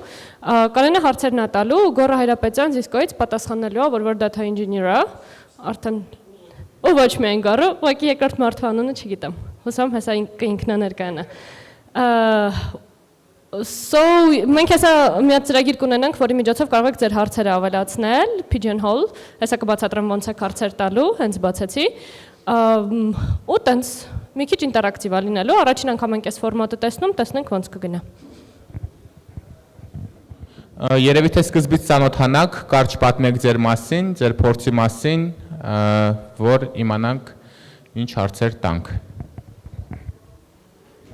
Բարև ձեզ, իմ անունը Գուրգեն է, ես աշխատում եմ Walmart-ում, Walmart-ի մենք զբաղվում ենք Walmart-ում գովազդների տեղադրման պլատֆորման ենք ստեղծում, այդտեղ Այնտեղ ես զբաղվում եմ, իմ թիմը զբաղվում է ռեկլամների էֆեկտիվության չափումով, թե ասենք այսքան ռեկլամ ենք ցույց տվել, հետո դրանից հետո խանութ գնացել են ու ասենք on-line ռեկլամը ցույց ենք տալիս, հետո չափում ենք թե խանութ գնացել են այդ ռեկլամի հետևանքով ինչքան են ապրանք գնել եւ այլն։ Այստեղ ես եղել եմ 2 տարի, դրանից առաջ երկար ժամանակ աշխատել եմ Yahoo-ում ու Flurry-ում, եթե գիտեք, mobile app-երի չափման անալիտիկայի պլատֆորմա է։ Այդքանը։ Ես իմ անունը Գոր է, ես աշխատում եմ Disco-ում որպես data engineer ու իրականում մենք էլ ենք բավականին նման խնդիրներով զբաղվում, էլի կարելի ասել, եթե շատ չխորանալ, էլի չափում ենք գովազդների էֆեկտիվությունը, բայց քանի որ մենք չունենք մեր խանութները, մենք դա փորձում ենք անել մարդկանց միջոցով, որոնք այդ խանութները այցելում են։ Ու այդ ամեն ինչի վրա, այդ տվյալների վրա արդեն ինչ-որ անալիտիկա, ինչ-որ machine learning ու տենց գործիքներ։ Okay, երևի թե մի քիչ բարձր խոսաս, որովհետև Okay. So առաջի հարցը երևի թե կսկսեմ, իսկ հետո կպատասխանենք արդեն pigeonhole-ով հավաքված հարցերին։ Ինչով է զբաղվում data engineer-ը, հա? Ինչում նա կայանում իր ամենօրյա աշխատանքը, ինչ դեր ունի ինքը company-ում։ Լավ, ես սկսեմ։ Իմ կարծիքով ամենապարզեցված տարբերակով data engineer-ը զբաղվում է տվյալների A-կետից B կետը տեղափոխելով ու ապահովելով, որ այդ B կետում տվյալները հասանելի լինեն բոլոր մարդկանց, ով հետաքրքրված է այդ տվյալներով։ Այսինքն, եթե ավելի գլոբալ, data engineer-ը սովորաբար մասնակցում է տվյալների հավաքման process-ում, դրանք այդ տվյալների ֆորմատների հետ աշխատանքում, database-ների տարբեր տեսակի գնալով շատանում են բոլոր database-երի հետ կապված management-ով ընտրում է թե որ լուծումներն ավելի հարմար տվյալ խնդրի լուծման համար գրում է կոդ, DevOps ինչ-որ խնդիրներ էլ է լուծում, բայց կարճ իր նպատակը այն է, որպեսզի ինքը այն մարդկանց, ով ուզում են այդ դատայից ինչ-որ արժեք ստանալ, իսկ դրանք շատ հաճախ անմիջապես լինում են data analytic-ները ու data scientist-ները ու հետո արդեն բիզնեսի մարդիկ, ապահովել, որ նրանք դա կարողանան անել։ Տենց ես կձևակերպեի։ Ասենք, որպես data engineer, ասենք երկար ժամանակ եմ ես data engineer-ով զբաղվել ու ասենք երևի 10 տարի առաջ տենց կոնցեպտ չկար data engineer, հա, կար ասենք այն ժամանակ նոր data scientist-ներն էին առաջանում ու կային ծրագրավորողներ, machine learning engineer կամ պրոստը ծրագրավորողներ, որոնք նրա հետ զբաղվում էին։ Հա, այսօրվա օրով, ասենք դրանից 10 տարի հետո, երբ որ ես փորձում եմ հասկանալ, թե ասենք իմ թիմը ինչով է տարբերվում կամայական ուրիշ թիմով, հա, ես հասկանում եմ, որ 3 կարևոր բան կա, որ իմ թիմը կարող անի, որ ուրիշները չեն անում։ Առաջինը մենք շատ նայում ենք հենց բուն data-ին, հա, ասենք ամենակարևոր բանն է, որ իմ թիմում աշխատող մարդ կարող է անի, հենց գնալ, ասենք նույն SQL-ով, բացի նայի, ասենք այդ data-ն ինչի է նման։ Ու դրանից հետո ասենք ես շատ եմ սիրում ասել, որ let the data tell its story, հա, ասենք թողնում ենք թե նայում ենք հենց բուն տվյալներին, թե իրանք ինչ ձևի են, ինչ բաշխում ունեն, ինչ հետարքի կետեր ունեն, հա, ու դրանից ելնելով արդեն կառուցում ենք այն ծրագրերը, որոնք այդ data-ները, ինչպես Գորը ասում է, որ վերցնում են մի տեղից, ստանում են ուրիշ տեղ, ձևակերպում են իրան այն ձևի, որ ասենք data scientist-ները կարողանան իրեն հեշտ մոտենան կամ ասենք ես իմ անալիտիկայի սիստեմներ ենք իր վրա կառուցում, բայց ասենք ամենակարևոր բանն է դա, որ data engineer-ը գիտի թե առաջինը տվյալները որտեղ ինչ ձևի պահել, որ ինքը լավ աշխատի, ասենք այդ database theory-ից մի քիչ գիտի ու մյուս կողմից չի վախենում գնալ հենց նայել հենց այն բուն data-ին իր այն տող վիճակներում, որ ասենք 10 տող վերցնի, նայի տեսնի ինչ է այնտեղ ընդհանրապես կատարվում։ Ստացվում է, որ data engineer դա ոչ միայն infrastructure engineer-ը, այլ նաև պետք են ինչ-որ հմտություններ հենց data analysis-ի մեջ, ճիշտ եմ հասկանում, so let data tell the story, պետք է հասկանաս story-ն։ Ну, ասենք մեր մոտ երկու բան կա, հա, մի կողմից այդ հենց data analysis-ը կա, որ ասենք, տիպը, եկեք data-ին նայենք, տեսնենք մեր product-ը լավ է աշխատում, թե վատ։ Դրանով երևի թե չենք աշխատում, բայց ասենք մեր մոտ երբ որ ասենք մեր ամեն օրվա flow-ը, հա, data-ը, ասենք օրական 5-6 տերաբայթ է, հա, ու ասենք ես իմ Yahoo-ի մեր data warehouse-ը 2 պետաբայթ էր, հա, 2-3 պետաբայթ էր, հա, դրան հետ որ նորմալ աշխատես, որ քո ծրագիրը նորմալ աշխատի, հա, ասենք ես էլեմենտար վերցնում ես աչի ձախից join-ը, հա, աչի վրա դուպլիկատներ են, ձախի վրա դուպլիկատներ են, այդ իրար վրա կարտեզիան բազմապատկվեց ու всё, տրակեց ամեն ինչ, հա։ Այդ բաները բռնելու համար, հասկանալու համար, նույնիսկ ինֆրաստրուկտուրայի կողմից որ ինքը լավ աշխատի, պետք է մի տեսակ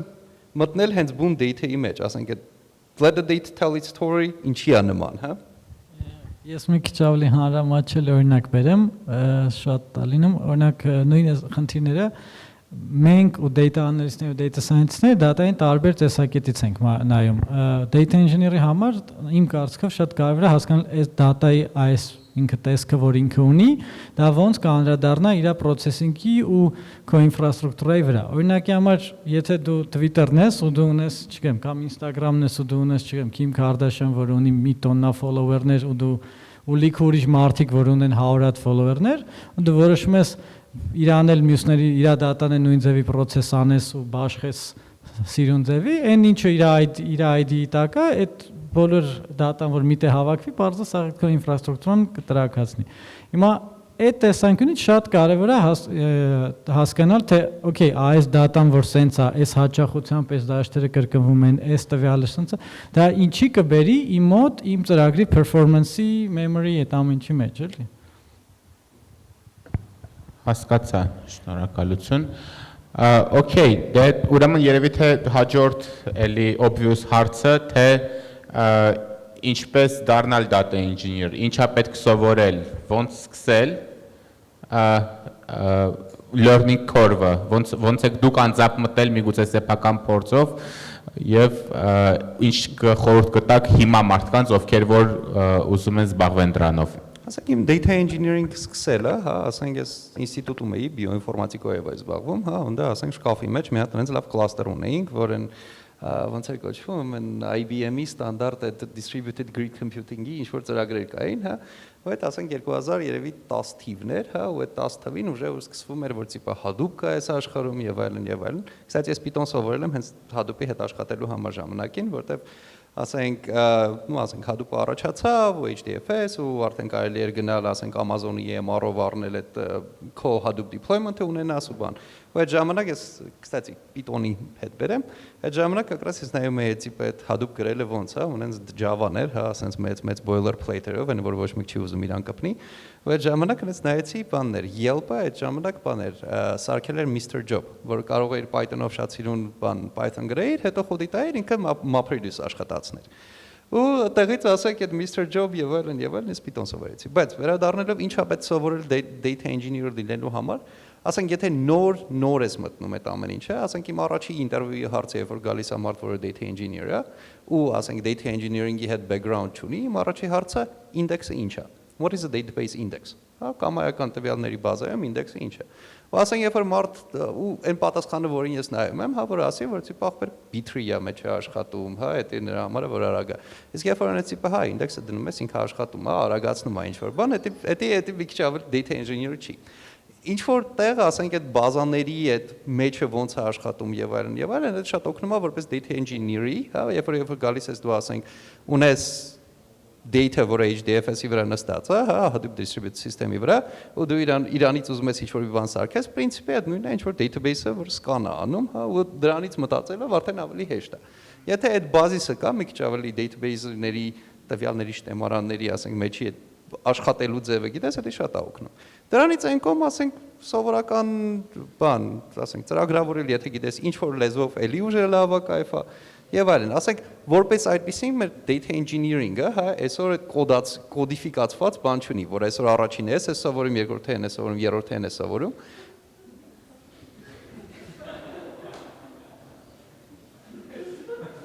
Կարանք հակառակել անենք։ Կներեք, աչից դու moderate անում ես, չէ՞։ Հա, cool։ Go։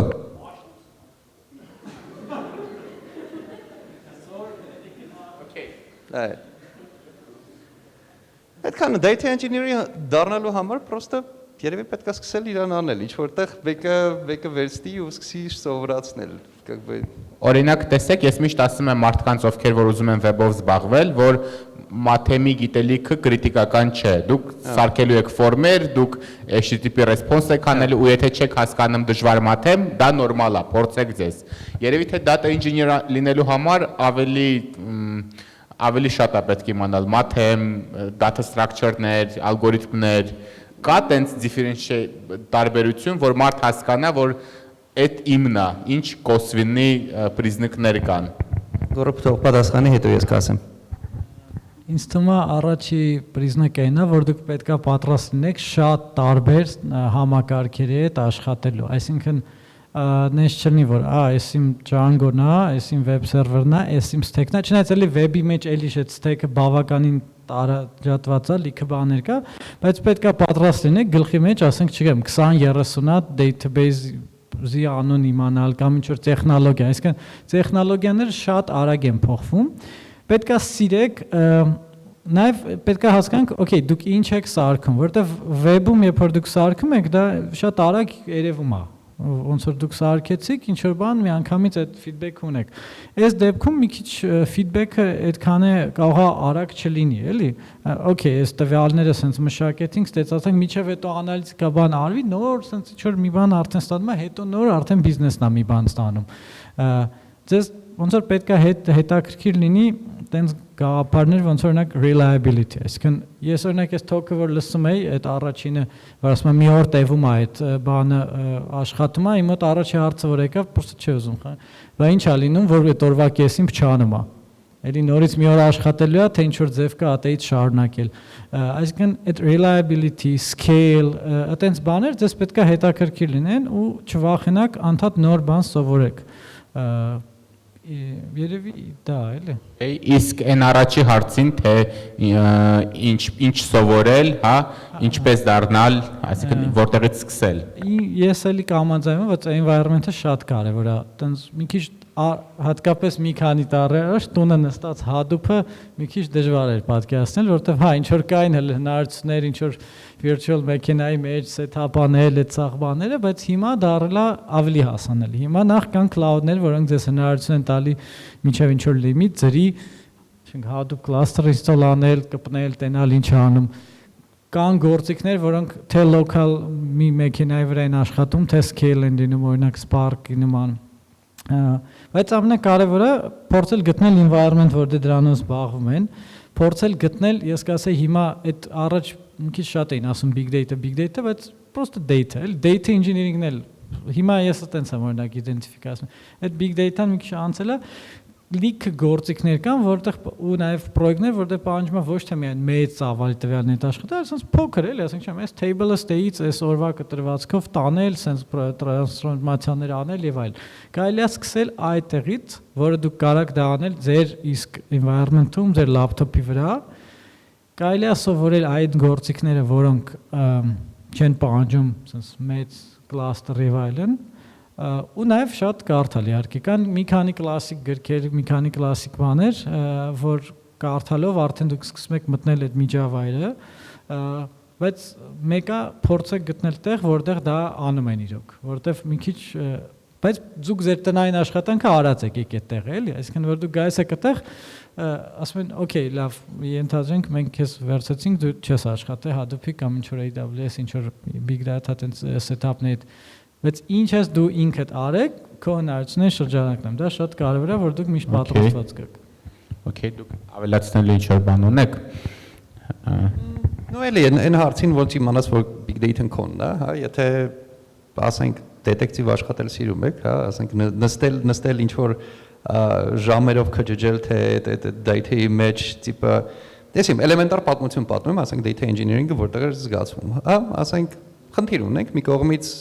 Google-ի բանն է գալի, լոգն է գալի, թե մեր ռեկլամաները ինչ որ մեկ ենք ցույց տալի, ով է տեսել, կնդեկա user ID, կա ժամ եւ այլն եւ այլն։ Ինչ ռեկլամ էր, չափսը եւ այլն, մեր ռեկլամները, որ մենք տալիս ենք, հա։ Մյուս կողմից գալիս է ու բանը, վրան ասենք հենց բունդ այդ տվյալ impression-ի ID չկա։ Հա, կա ասենք տվյալ վարքյանին, այս user ID-ով, այս մարդը այս ռեկլամը տեսել է, բայց հենց այդ impression-ի ID չկա, հա։ Մյուս կողմից կա ինչ-որ viewability, որ տիպը այդ ռեկլամը որ ցույց եք տվել, ինչ-որ մի մարդ մի րոպե այդ մարդը մի վարքյանից ավել տեսել է, հա։ Ու էլի առանձին feed է, երկու feed է, որ պետք է իրար հետ join անես, join-ի որպես այդպեսին չկա, հա։ Հիմա data engineering-ը որտեղ է սկսվում, հա, մի կողմից պետք է ասես, ասենք հիպոթեզ ես անում, որ տիպը ես որ բռնեմ user ID-ին, ժամանակը, բանը եւ այլն, սա իրար հետ hash անեմ, իրար կպցնեմ, դա կդառնա լավ unique identifier, որ կամայական row կարա բռնցնեմ, հա, շատ լավ է։ Հիմա բանը մեր թվում մեկը նստում է, նայում է, տիպը հա, այդպես կարող է աշխատի, աշխատում է էլի ստանդարտ, սկսում է աշխատել ու բարձում է դե դուպլիկատներ կան, այդ ամեն ինչը գնում է կարտեզյան join-ը ալնում, տրակում է ամեն ինչ։ Ինչի, հա, ուստեղ սկսում է այդ մոմենտը, որ տիպը դե արի նստենք դետեկտիվ խաղալ, տենանք այդ որտեղից է այդ դուպլիկատները գալի, հա, արդեն գնում ես, սկսում ես data-ի մեջ իր մեջ փորել բան, հետո դուս է գալի, որ վայ լսի, հետարքիր է, երկու հատ impression ունեմ, երկու հատ view ունեմ, հա, իրանք ունեն նույն timestamp-ը, նույն user ID-ն, նույն, ասենք, ռեկլամի նկարի ID-ն, հա, բայց նույն բանն է, միակ բանը, որ տարբեր է, որ այնտեղ մենք ունենք նաև search query, հա, որ search query-ն է եղել։ Search query-ները տարբեր են, բայց իրար ահավոր նման են։ Այդտեղ մենք նայեցինք, աճ սարդ խոսացինք, հա, որ այս մարդ չի էս impression-ները նայում կամ այս query-ները նայում, էսի բոտեր են։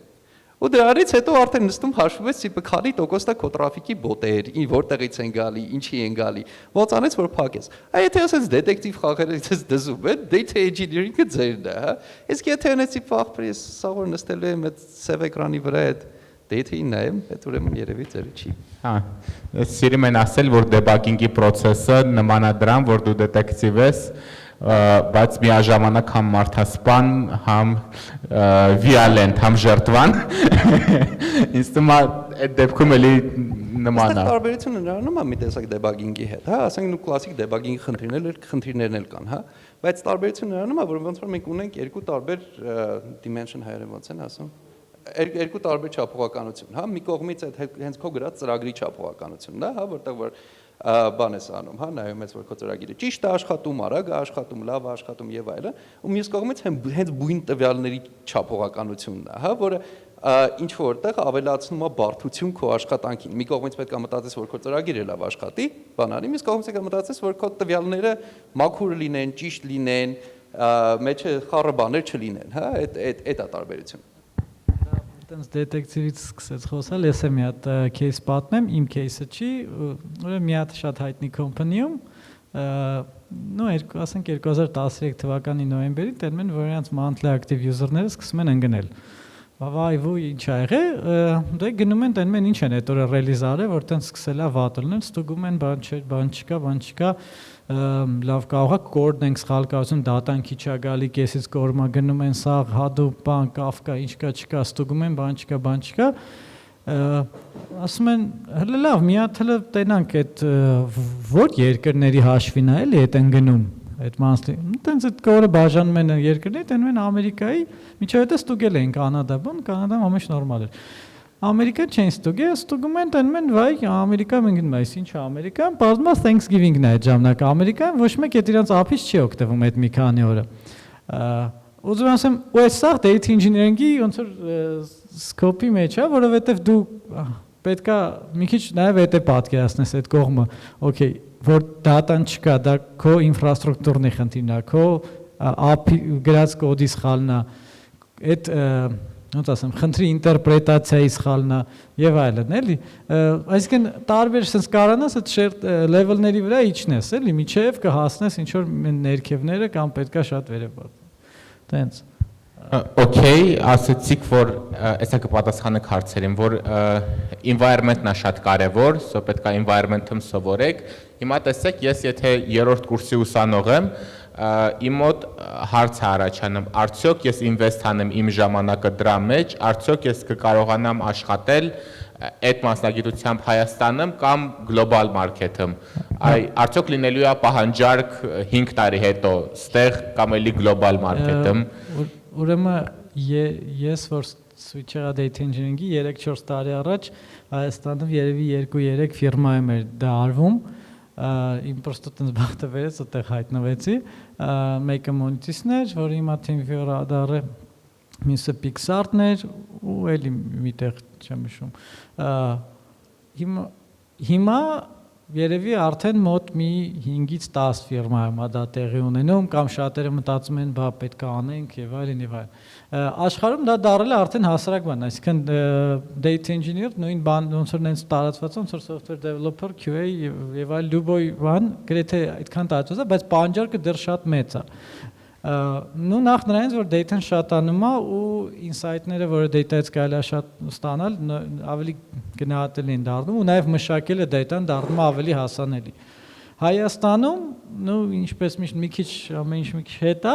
բայց դրա հաշվին շուտով, ասենք եթե դու 3-րդ կուրսի ուսանող ես, ենթադրում եմ, որ դու դառնաս մագիստրատուրայի ուսանող, տեղերը շատ ավելի շատ են լինելու, որ այդ կոմպանիները դրանով որ գնաս բանակ գաս։ Հա, գնաս բանակ գաս, բայց դու բանակում այդ գրքերը կարդաս, էլի ոնց որ այդ կարևոր է։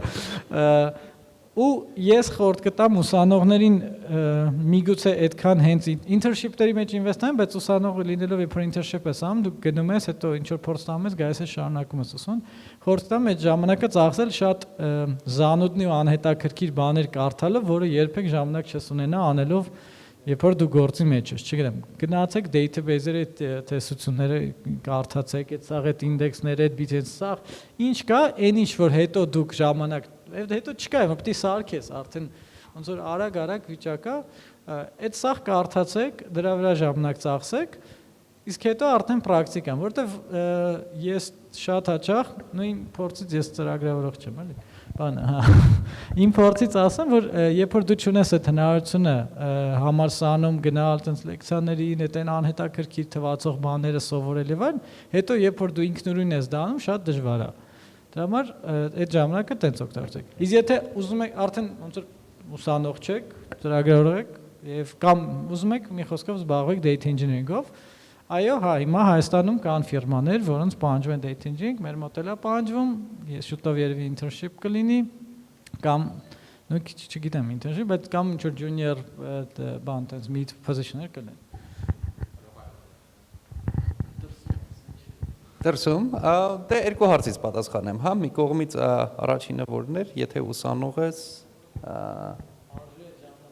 հա, արժի այդ ժամանակից աշխատանք, արժի շատ արժի,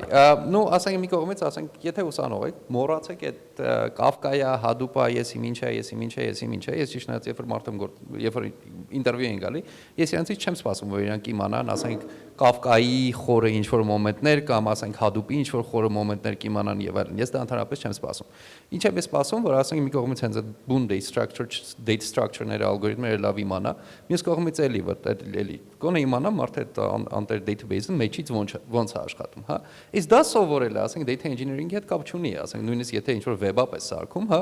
որ իմանաս, ասենք քո query-ները ոնց լավ գրես, որ մեջից լավ աշխատեն, մեջից այդ քո query-ները ինչ է դառնում, այդ արդեն եկա պետքական բան է, հա, գնում ես ինքը կարողանում ես քո query-ները լավ գրես ու ասենք ինչ որ 10 տականոց ինչ որ query-ներ չես գրում, մի քիչ ավելի խելոք բաներ ես գրում, հա, կամ ասենք դրա շարունակությունը ու ասենք կա հենց բուն data engineering-ի հետ կապված շատ սիրուն ալգորիթմեր կան, հա, ասենք locality sensitive hashes, ինչ որ probabilistic ալգորիթմեր եւ այլն, այդ պրոստը եթե դուք ինժեներ եք, այդ պրոստը կայֆա կարդալ, շատ հավեսով ալգորիթմեր են, հա, այդ probabilistic ալգորիթմները, որով կարողանում ես ինչ որ similarity չափես կամ եւ այլն եւ այլն։ Այդ մի կողմից։ Մյուս կողմից այս մեր ինդուստրիան, ասենք data engineer որպես այդպեսին 5 տարուց կլինի, թե չլինի, նայած ինչ, հա, մի կողմից stack-ը, հա, ինքը commodity է դառնում, հա, ասենք դու կարող ես հիմա գնաս, ինձ նայ Amazon-ի վրա, քո Kinesis-ից լցնես Redshift ու հետո այսպես commod data engineering կլինի, հա։ Բայց մյուս կողմից այդ դետեկտիվի մոմենտը կամ այդ բուն ալգորիթմների մասին իմանալը եւ այլն, դա ոչ միտեղ չի կորի ու ասենք 100 տարի էլ հետո այդ ամեն ինչը շատ պետք կլինի, հա, նույնիսկ ասենք կարող է не знаю, մենք MapReduce-ի ծանցանք ասենք Spark-ի, հա, Spark-ից անցանք ես ինչի, այդ մնաց բայց այն բազիսը, հա, որը պետք է, ինքը պետք է լինի մեկը, ու կարևոր չի, թե մենք data engineering այդ ժամանակը կոչվենք, թե, не знаю, պոզով, не знаю, data scientist, կարևոր չի։ ես շատ ուրախ եմ, որ ինձ վերջ ասացին, որ պետք է ֆունդամենտալ գիտություն սովորել, ինքը պետք է, տիպը SQL, ռելացիոն հանրահաշիվ, չգիտեմ, այդ պետք է, ալգորիթմներ պետք է, որովհետև միջև էս սենց կարծիք կար, որ կար համալսարական ինչ-որ գրքեր, հա, հին տխուր, ու կա ոչ մեկին վատ բան չեմ ուզում ասեմ, բայց չգիտեմ, PHP, որ արագ սովորում ես ու աշխատում ես, ու կա արդեն մասնագիտություններ, որ ավելի ու ավելի պահանջում են ձեզնից ակադեմիկ կրթություն։ Ինձ թվում է դա շատ լավ է։ Ես դրա այդ փոքր բան ավելացնում, այդ ֆրուստրացիա տխուր վիճակը, որ համալսարանում սովորում ես չի կիրառում, կարծում եմ մի քիչ նաև կապ ունի, թե ինչ ենք մենք հիմա համալսարանում սովորում, որովհետև որ նայենք շատ համալսարաններ, մի քիչ ծրագիրը ուրիշ է ու այն ինչ սովորում ես, իրոք շատ կարող ավելի պրակտիկ լինի մեկ։ Երկրորդն էլ, երբ որ դու տենց այդ խորացած այդ սովորում ես, հետո դու մեկը քեզ ավելի հեշտ է լինում, այն մյուս դու այդ ոլորտում լինի PHP դու ավելի լավ ես գործադրելու, քան թե եթե դու այս ինչ որ sense բարիերա, որից ներքև դու ինչ քո համար կատում, չգիտես, ինչ որ black box-ը։ Համար արժի մեկը այդ սովորել։ Okay, ինձ թվում է սկսենք պատասխանել հարցերին ու դուք կարող եք ընտրել, որովհետև ոչ բոլոր հարցերին ենք պատասխանելու։ Okay. Okay, so data engineer versus data scientist. Մեր մոտ բաժանումը ոնց է ալում։ Data scientist-ները իրանք սովորաբար այն մարդիկ են, որոնք ասենք machine learning կամ ինչ-որ բան PhD-ներ ունեն, հա, ու ասենք իրանց մոտ ասենք ու ծրված, հա, իրանք մենակ probability-ով են ամեն ինչի մասին մտածում, հա, ու ասենք իրանք նստում են ու ասում են, որ տիպը մեթոդոլոգիան այս խնդիրը լուծելու, սենց է լինելու, որտեղ ասենք իրանք ինձ նայում նստել, մեթոդոլոգիա են բան արել, ինչ-որ լուրջ բաներ ունեն, հա։ Հետո ասում են տիպը այս ամեն ինչը որ բերում ենք այս բանի, այս machine learning ալգորիթմի, հա, այս feature-ները գնում նայում են, այս feature-ները իրար հետ ոնց են կախված, ինչ հավանականություն կա, որ եթե այս feature-ը տեղի կա, այն feature-ը կա եւ այլն, դա շատ machine learning-ի կողմն է, հա, ասենք applied machine learning։ Ոստեղ ու մյուս կողմից data engineering-ը, հա, ասենք բաժանում այնա, որ ասենք իմ թիմը, որը data engineer-ներ են, մենք չենք նստում մտածում, թե ինչ feature-ներ պետքա կառուցենք, որպեսզի այս հարցը լուծենք։ Բայց երբ որ ասենք data scientist-ները իրենց մեթոդոլոգիան որոշում են ու ասենք գիտեն ինչ են անում, սովորաբար իրենք այդ իրենց մեթոդոլոգիան փորձում են տարբեր տեսակի Jupyter նոթբուքներով, հա, PySpark-ով եւ այլն, հա, իրենց պանդասներով բռնում շինում են իրենց data science-ի մեթոդոլոգիան, հետո գալիս են մեզ ու արդեն մենք մտնում ենք որպես okay, Jupyter նոթբուքը parza 5 տերաբայթ օրեկանի վրա քշելը մի քիչ դժվար է, հա։ Ոստեղ արդեն մենք նստում ենք, okay, ոնց կարանք այդ ամեն ինչը լրիվ փոխենք, ասենք նույն սկալայով գրենք, հա։ That's the second question. If there is another language for data engineering other than Python, yes, you can write in Java, you can write in Python, հա։ Այդտեղ ասենք մենք գալիս ենք, ասենք գրում ենք իրան սկալայով ու ասենք մի քիչ ասենք նույնիսկ իրան data scientist-ների հետ աշխատելը, որ տիպ մեթոդոլոգիան եթե ասենք փոխենք, ասենք այստեղ data-ն մի քիչ ավելի ուրիշ ձև հաշվենք, հա, կարող ենք ստանալ նույն ռեզուլտատը, թե չէ, հա, ասենք շատ մոտիկ ենք, միասին ասենք ամբողջ օրը data engineer-ները ու data scientist-ները իրար կողք են նստած, բայց հիմնական տարբերությունը մենք չենք որոշում ինչ feature-ների վրա այդ ալգորիթմը պետք է աշխատի, իրանք են անում։ Գոր Հիմնական դա է, բայց ավելի ճիշտ որպես data engineer մենք ընդհանրապես մենք data-ն պարզապես data-ի վրա ենք կենտրոնում, կարելի է ասել, ու հասանելի ենք դարձում, դա կլինի թե data scientist, թե data analyst-ներին, բայց մենք մտքում պետք է պահենք այդ data-ից ով է օգտվում, որտեվ դա կարևոր է, որովհետև մենք կարող ենք նենց այդ data-ն պահենք, որ ոչ մի data scientist-ին դրանից օգուտ չի լինի, էլի։ Այսինքն պետք է մի քիչ հասկանալ ովքեր են դրանից օգտվելու ու մի հատ իմա ճյուղ կա Գուրգենը շատ machine learning engineer իմ կարծիքով այդ երկուսի մի քիչ արանքում է այն մարդիկ ով scale են անում այդ machine learning մոդելները որտեղ data scientist-ը ինքը իրական շատ scientist է կան այդ data-ն ինքը տենց ինչ որ տենց գիտական բաներով է զբաղվում ու հետո այն մարդ կա որ ինժեներ է ասում լավ մի րոպե այդ Jupyter-ով գրել ես լավ է հիմա պաստենանք ես ոնց է դա աշխատելու էլի вообще այ էդ էլ հետաքրքիր նիշա է որի մասին խորհուրդ կտամ մտածեք որովհետև այդ նոր նիշաները միշտ շատ ավելի հաճելի են այն մարդկանց համար ով նոր է ինչ որ մտնում որովհետև այդ նիշան մեկը մարդ չկա դուք կլին ասեմ մեծ առավելություն ունեք որովհետև այլ ոչ մեկ չկա կոնկուրենտ ոչ թե ասենք օրինակ որ Python developer-ս դառնում կա 100 Python developer բայց երբ որ դու դառնում ես machine learning engineer տենց մարդ չկա Ես հիմա մանեմ գալու հավատաց չկա 100 Python developer, but anyway, երկրորդ հարցը իսմա կարելի է պատասխանել question for Gor. Այո։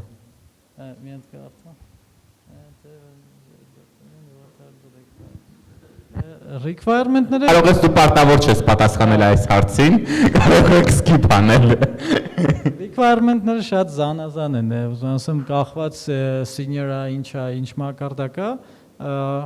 բայց քանի որ ինձ թվում է մենք խոսում ենք ոնց ոլորտ մտնել, չենք խոսում senior կամ ուրիշ professional-ի մասին, իմ կարծիքով ցանկացած ոլորտ մտնելուց, որպեսզի ձեզ թե junior, թե intern, թե տենց վերցնեն, կարևոր է որ դուք օրինակ մի հատ բան կարողանաք լավ անեք, ասենք չեմ, օրինակ դու շատ լավ SQL-ից հասկանում ես, SQL-ի բնոր քեզ տալիս են, դա չենք խորանում։ Կամ ասենք չեմ, դու CLI շատ, դու ասենք այդ MapReduce-ը կարողանում ես CLI-ով գրես, այդ հնարավոր է, չեմ ուզում, abstract չի։ CLI-ով գրում ես, ասենք չեմ,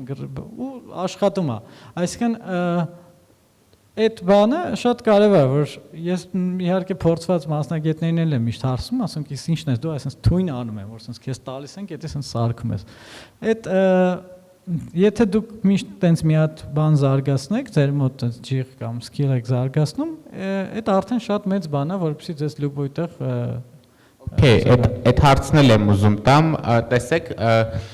որ ասում ենք այդ պարոկ վխոդն, հա, որովհետև մարդիկ պատրաստ են վերցնել, չգիտեմ, junior Python developer, իրանք պատրաստ են վերցնել junior JavaScript developer, արդյոք չկա այդ խնդրեմը, որ այդ ոլորտում մարդիկ experienced են, то есть իրանք ունեն background ու իրանք switch են ելնում ու նորեկներին միանգամից դուք պատրաստ եք վերցնել junior-ներ ընդհանրապես։ Պրինցիպի հա, այսօր ես տենց բան եք փորձում եք կազմել junior-ի այդ requirement-ները, ինչ պետք է լինի, այսինքն դա կա, ու ասեմ, եթե այդ մի բանը, այդ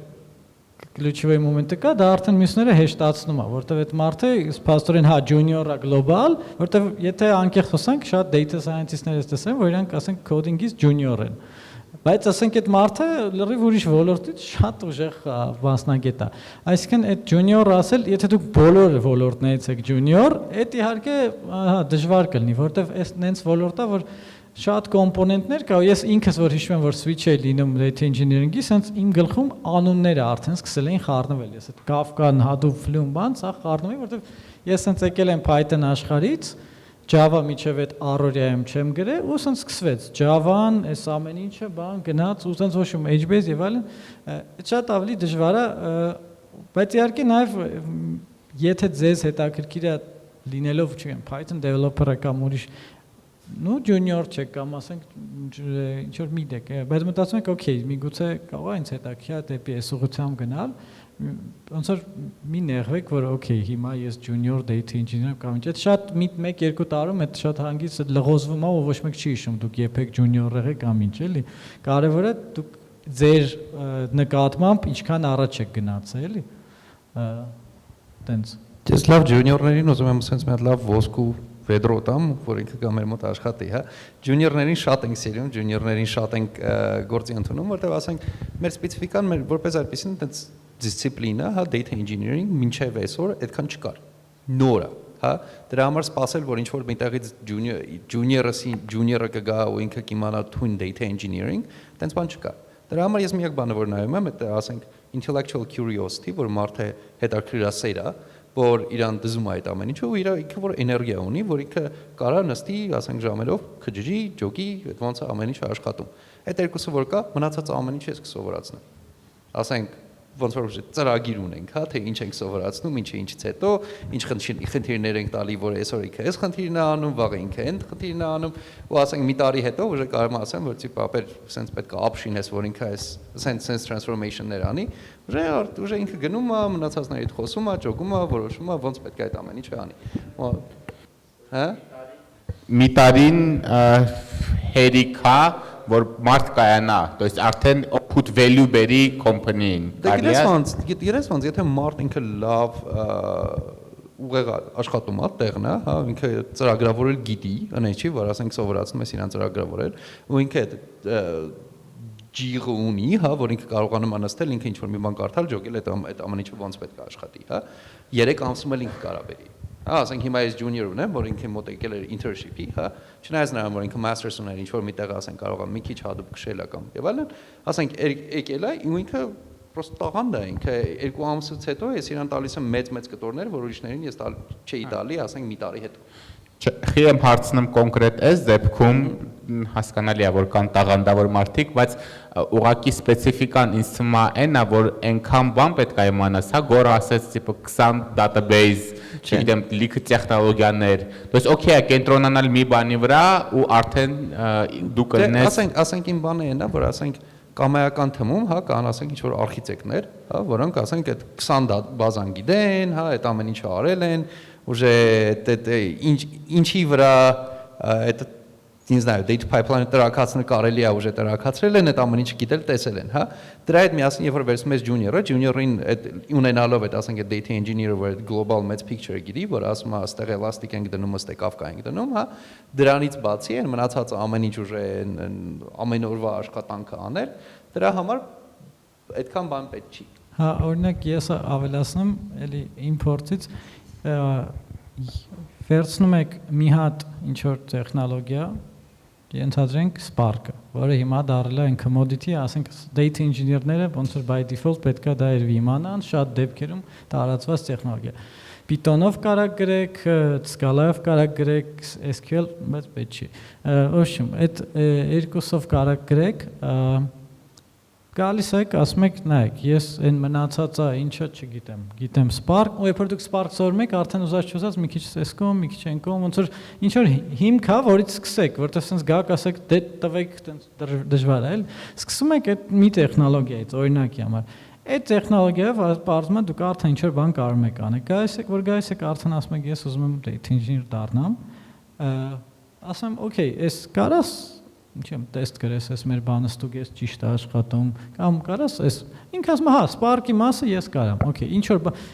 ինքը չի գրում իդեալական, ինքը չի գրում թույն բազա code review ամեն ինչ պետք է արվի եւ այլն, բայց ինքը արդեն դառնում է օգտակար մարդ։ Փոքր հարցում, բայց օգտակար։ Այդից ասում ես, նայ, այս Spark-ը ջոգիր, չէ։ Հիմա այ մի քիչ էս-կում, մի քիչ այն-կում։ Sense քայլերով են ոնց է, որ աշխարհները sense բացվում էր, առաջվա հին ստրատեգիան է, sense հերթով sense այդ բացվում, մինչև դուք արդեն անցած պատկերը տեսնում եք կապերը եւ այլն, չգիտեմ, էսկոմ ինքոմ ամեն ինչ լավանում է ու արդեն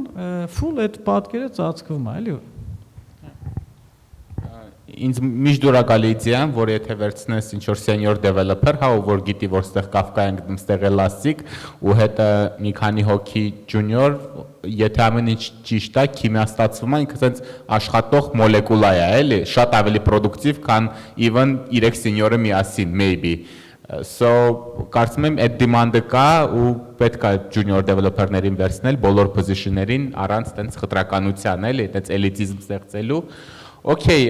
էլի հարցեր, ես տեղ տեսնում եմ հարցեր, որոնք որ Python-ին են վերաբերվում, ինձ թվում է մենք իրանց չենք պատասխանի։ Հա, 5-ին պատասխանենք, որովհետև все-таки Python related meetup, հա։ Նայեք, հա, այս առավելությունները, ես ինքս անձամբ ցավոք այտենց մեծ առավելություններ չզգացի որ Python switch-ա, որտեվ այդ stack-ը այդ ֆիրմայում Java-ով էր, հետո Scala-ով ու տենց Python-ին հերթ համարը չհասավ, մինչ հիմա երևի կարելի ասել։ Բայց հիմա կան չգիտեմ, ահա որ շատ թե product-ներ, թե տեխնոլոգիաներ, թե գործիքներ, որոնք հենց Python-ով են գրված, նույն հենց Spark-ում, որ դուք այս Python-ով գրես, Airflow-ն, չգիտեմ, ընդ տարբեր տեսակ ETL գործիքներ, լիքը բաներ կա, որ Python-ով է գրած, ու Python developer լինելով, ես միշտ ինչն էր ինձ կոմֆորտն է, որ ես մի բան որ փչացավ, բացես տենաս ինչը փչացավ, որովհետև այդ գործիքները open source են ու եթե դու open source գործիքա ու լեզուն տիրապետում ես, ասենք մի բան է, որ ասենք Go-ով է գրած ու այդ մտնում ես պետք է նայես Go-ով ինչ ա եղել, մի բան է, որ դու Python գիտես ու նայում ես, հա, okay, լավ էսի parse-ա, ինչ ա, ու ֆիքսում ես, առաջ ես գնում։ Այդ իմաստով այդ մուտ գործելուց դուք փորձեք հենվելով ձեր Python-ի գիտելիքի վրա ոնց որ master անել այն բաները, գիտելիքների տեխնոլոգիան, որոնք Python-ի աշխարհից են գալիս։ Ու այդտենց արդեն գնալ, բայց մի բան ասեմ, ամենասկզբից մենակ Python-ով չի լինի։ Այդ մոռացեք իմ կարծիքով, դուք պետքա ոնց որ մի քիչ գոնե 2-3 լեզու տիրապետեք, գոնե ինչ որ չեմ Scala-յա կամ Java-յա կամ մի բան ուրիշ էլի այդ որը պետք է գալիս այդ բանում, նո SQL-ը չեմ, SQL-ը բազի պետք է ամեն Python-ի դեպքում։ Այդ պետք է իմանաք, բայց միտեղ լինի, որ start-ովի տոճկան լինի, էլի, դա է առավելությունը, ասենք, սենց ասեմ, Go developer-ն կամ JS developer-ը ոչ մի առավելություն ինքը չունի data engineer դառնալը, որտեղ ասենք ոչ միտեղ երևի չի օգտագործում, ասենք հատուկ այնտեղ կարող է միտեղ plugin-ա գրած, այդ դրանով օգտագործում։ Այդ մարդուն դժվար է ատե մտնել, բայց եթե դու ասենք չեմ Airflow-ը setup-ամ, Airflow-ն DAG-ը Python-ով է գրվում կամ հենց Spark-ը, ասենք ուրեմն պրոբլեմ չկա։ Իսկ այն մարդը մի հատ էլ այդ լեզուն պետք է սովորի։ Այդ առավելություն։ Ասենք իմ պատասխանը what are the advantages of Python? Set-ից ու AVK-ից ինքը ավելի էքսպրեսիվ է։ Դա է որպես data engineer, ասենք շատ վաղ տլվում, ասենք այսքան data-ն վերցնում ու հետո ասենք set-ով ու AVK-ով նայում տիպը ինչ կարա իրարից փոքեմ, հա։ Ինչ գրեպից դանդաղա, այ ապրես։ Դրա համար ասենք Կա Ռոստով գրեպ, որը արագ է։ Ես ասենք այսօր Դե ապեր եթե կարաս մենա գրեպով անես էլի չի ես հադուպը բերում էլի Speaking of դե բad love հարց կար when can you call yourself a good data engineer when it's hard to do when it's painful to move the data ասենք երբ որ data-ն դժվար է տեղափոխել այդ ժամանակ դու data engineer ես հա բայց ասենք էլի Python-ը ես օգտագործում եմ հիմնականում ասենք script-եր գրելու համար հա ասենք ու ասենք էլի ինչ որ Jupyter notebook-ով ինչ որ մի բան անելու համար եւ այլն, բայց principi երբ որ հարցը գալիս է, ասենք այնց industrial grade 100% տեստերով ու ես իմ ինչ որ խառը մտնես, ես իմ ինչ որ Spark-ի internal-երի հետ խաղաս եւ այլն, այդտեղ արդեն Python-ից անցնում է ավելի շատ Scala-ի եւ այլն։ Scala, все же Scala. Все же Java կամ Scala։ Okay.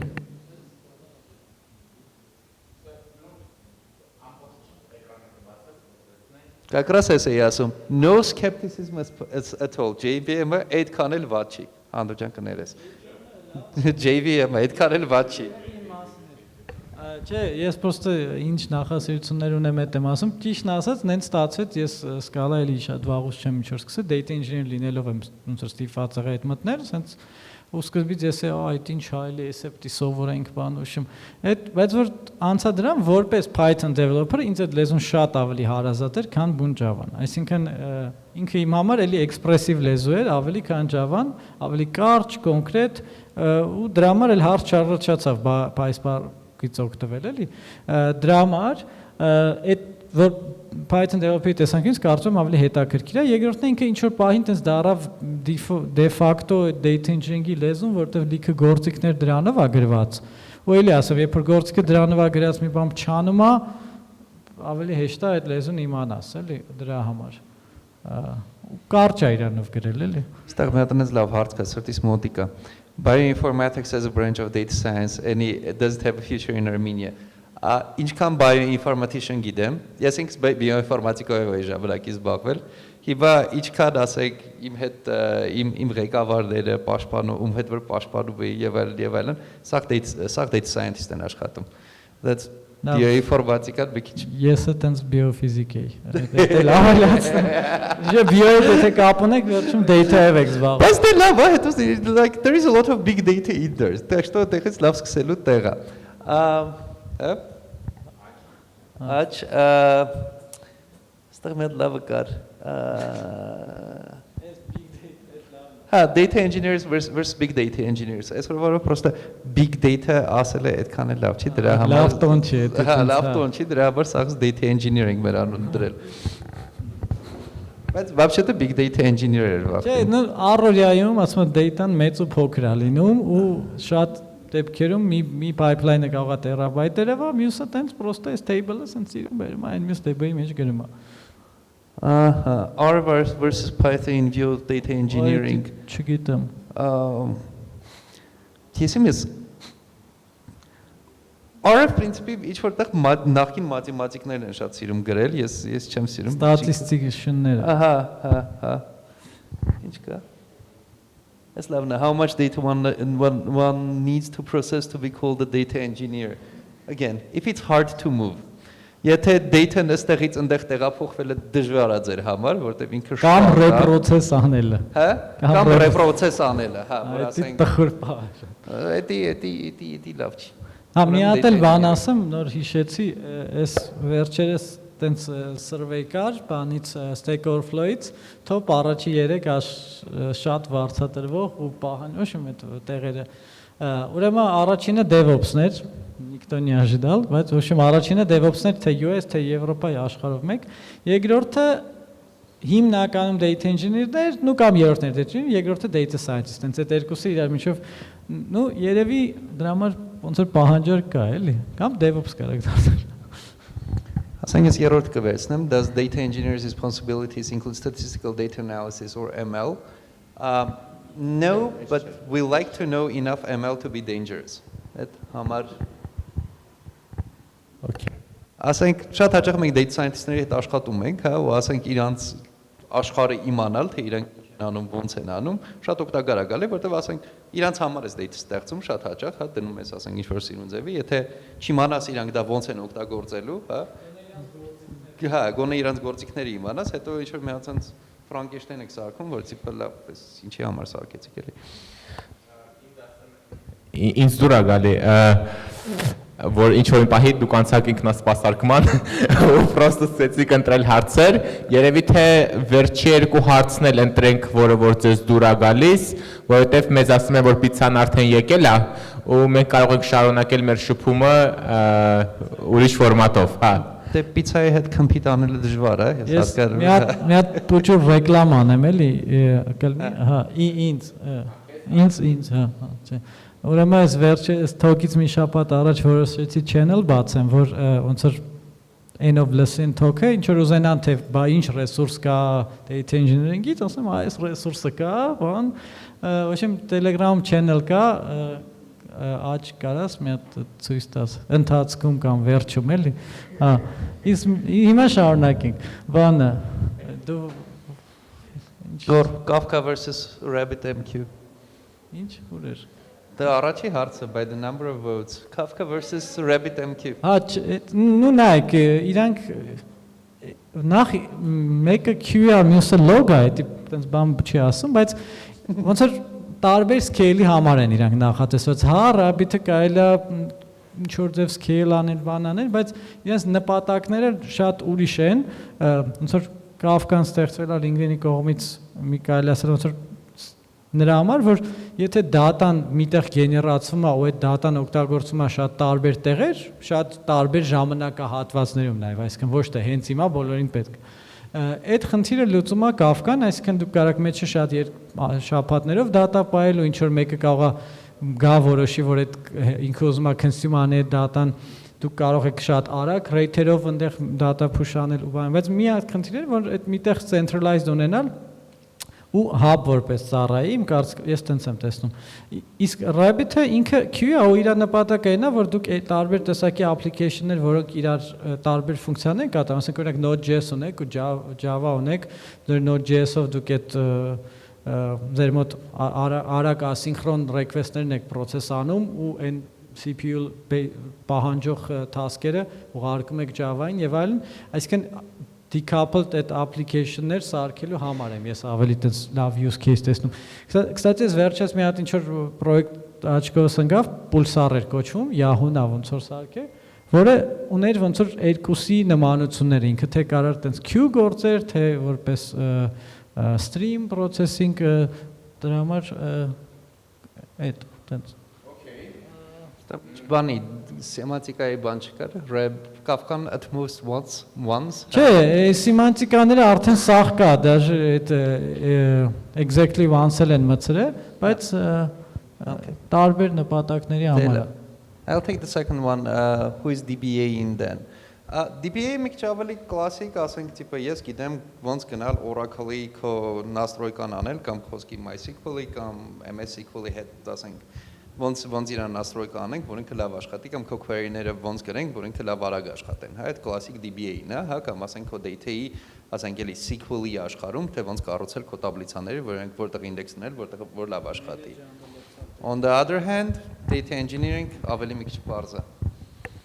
Այդտենց։ Մերսի շատ։ Շնորհակալություն։ Telegram channel-ը ցույց տամ, data 1984, ինձ թվում է չեք խառնի, եթե հետաքրքրված եք data engineering-ով, կարող եք մտնել հայերենա։ Ասենք շնորհակալություն մեր սպիկերներին, հա։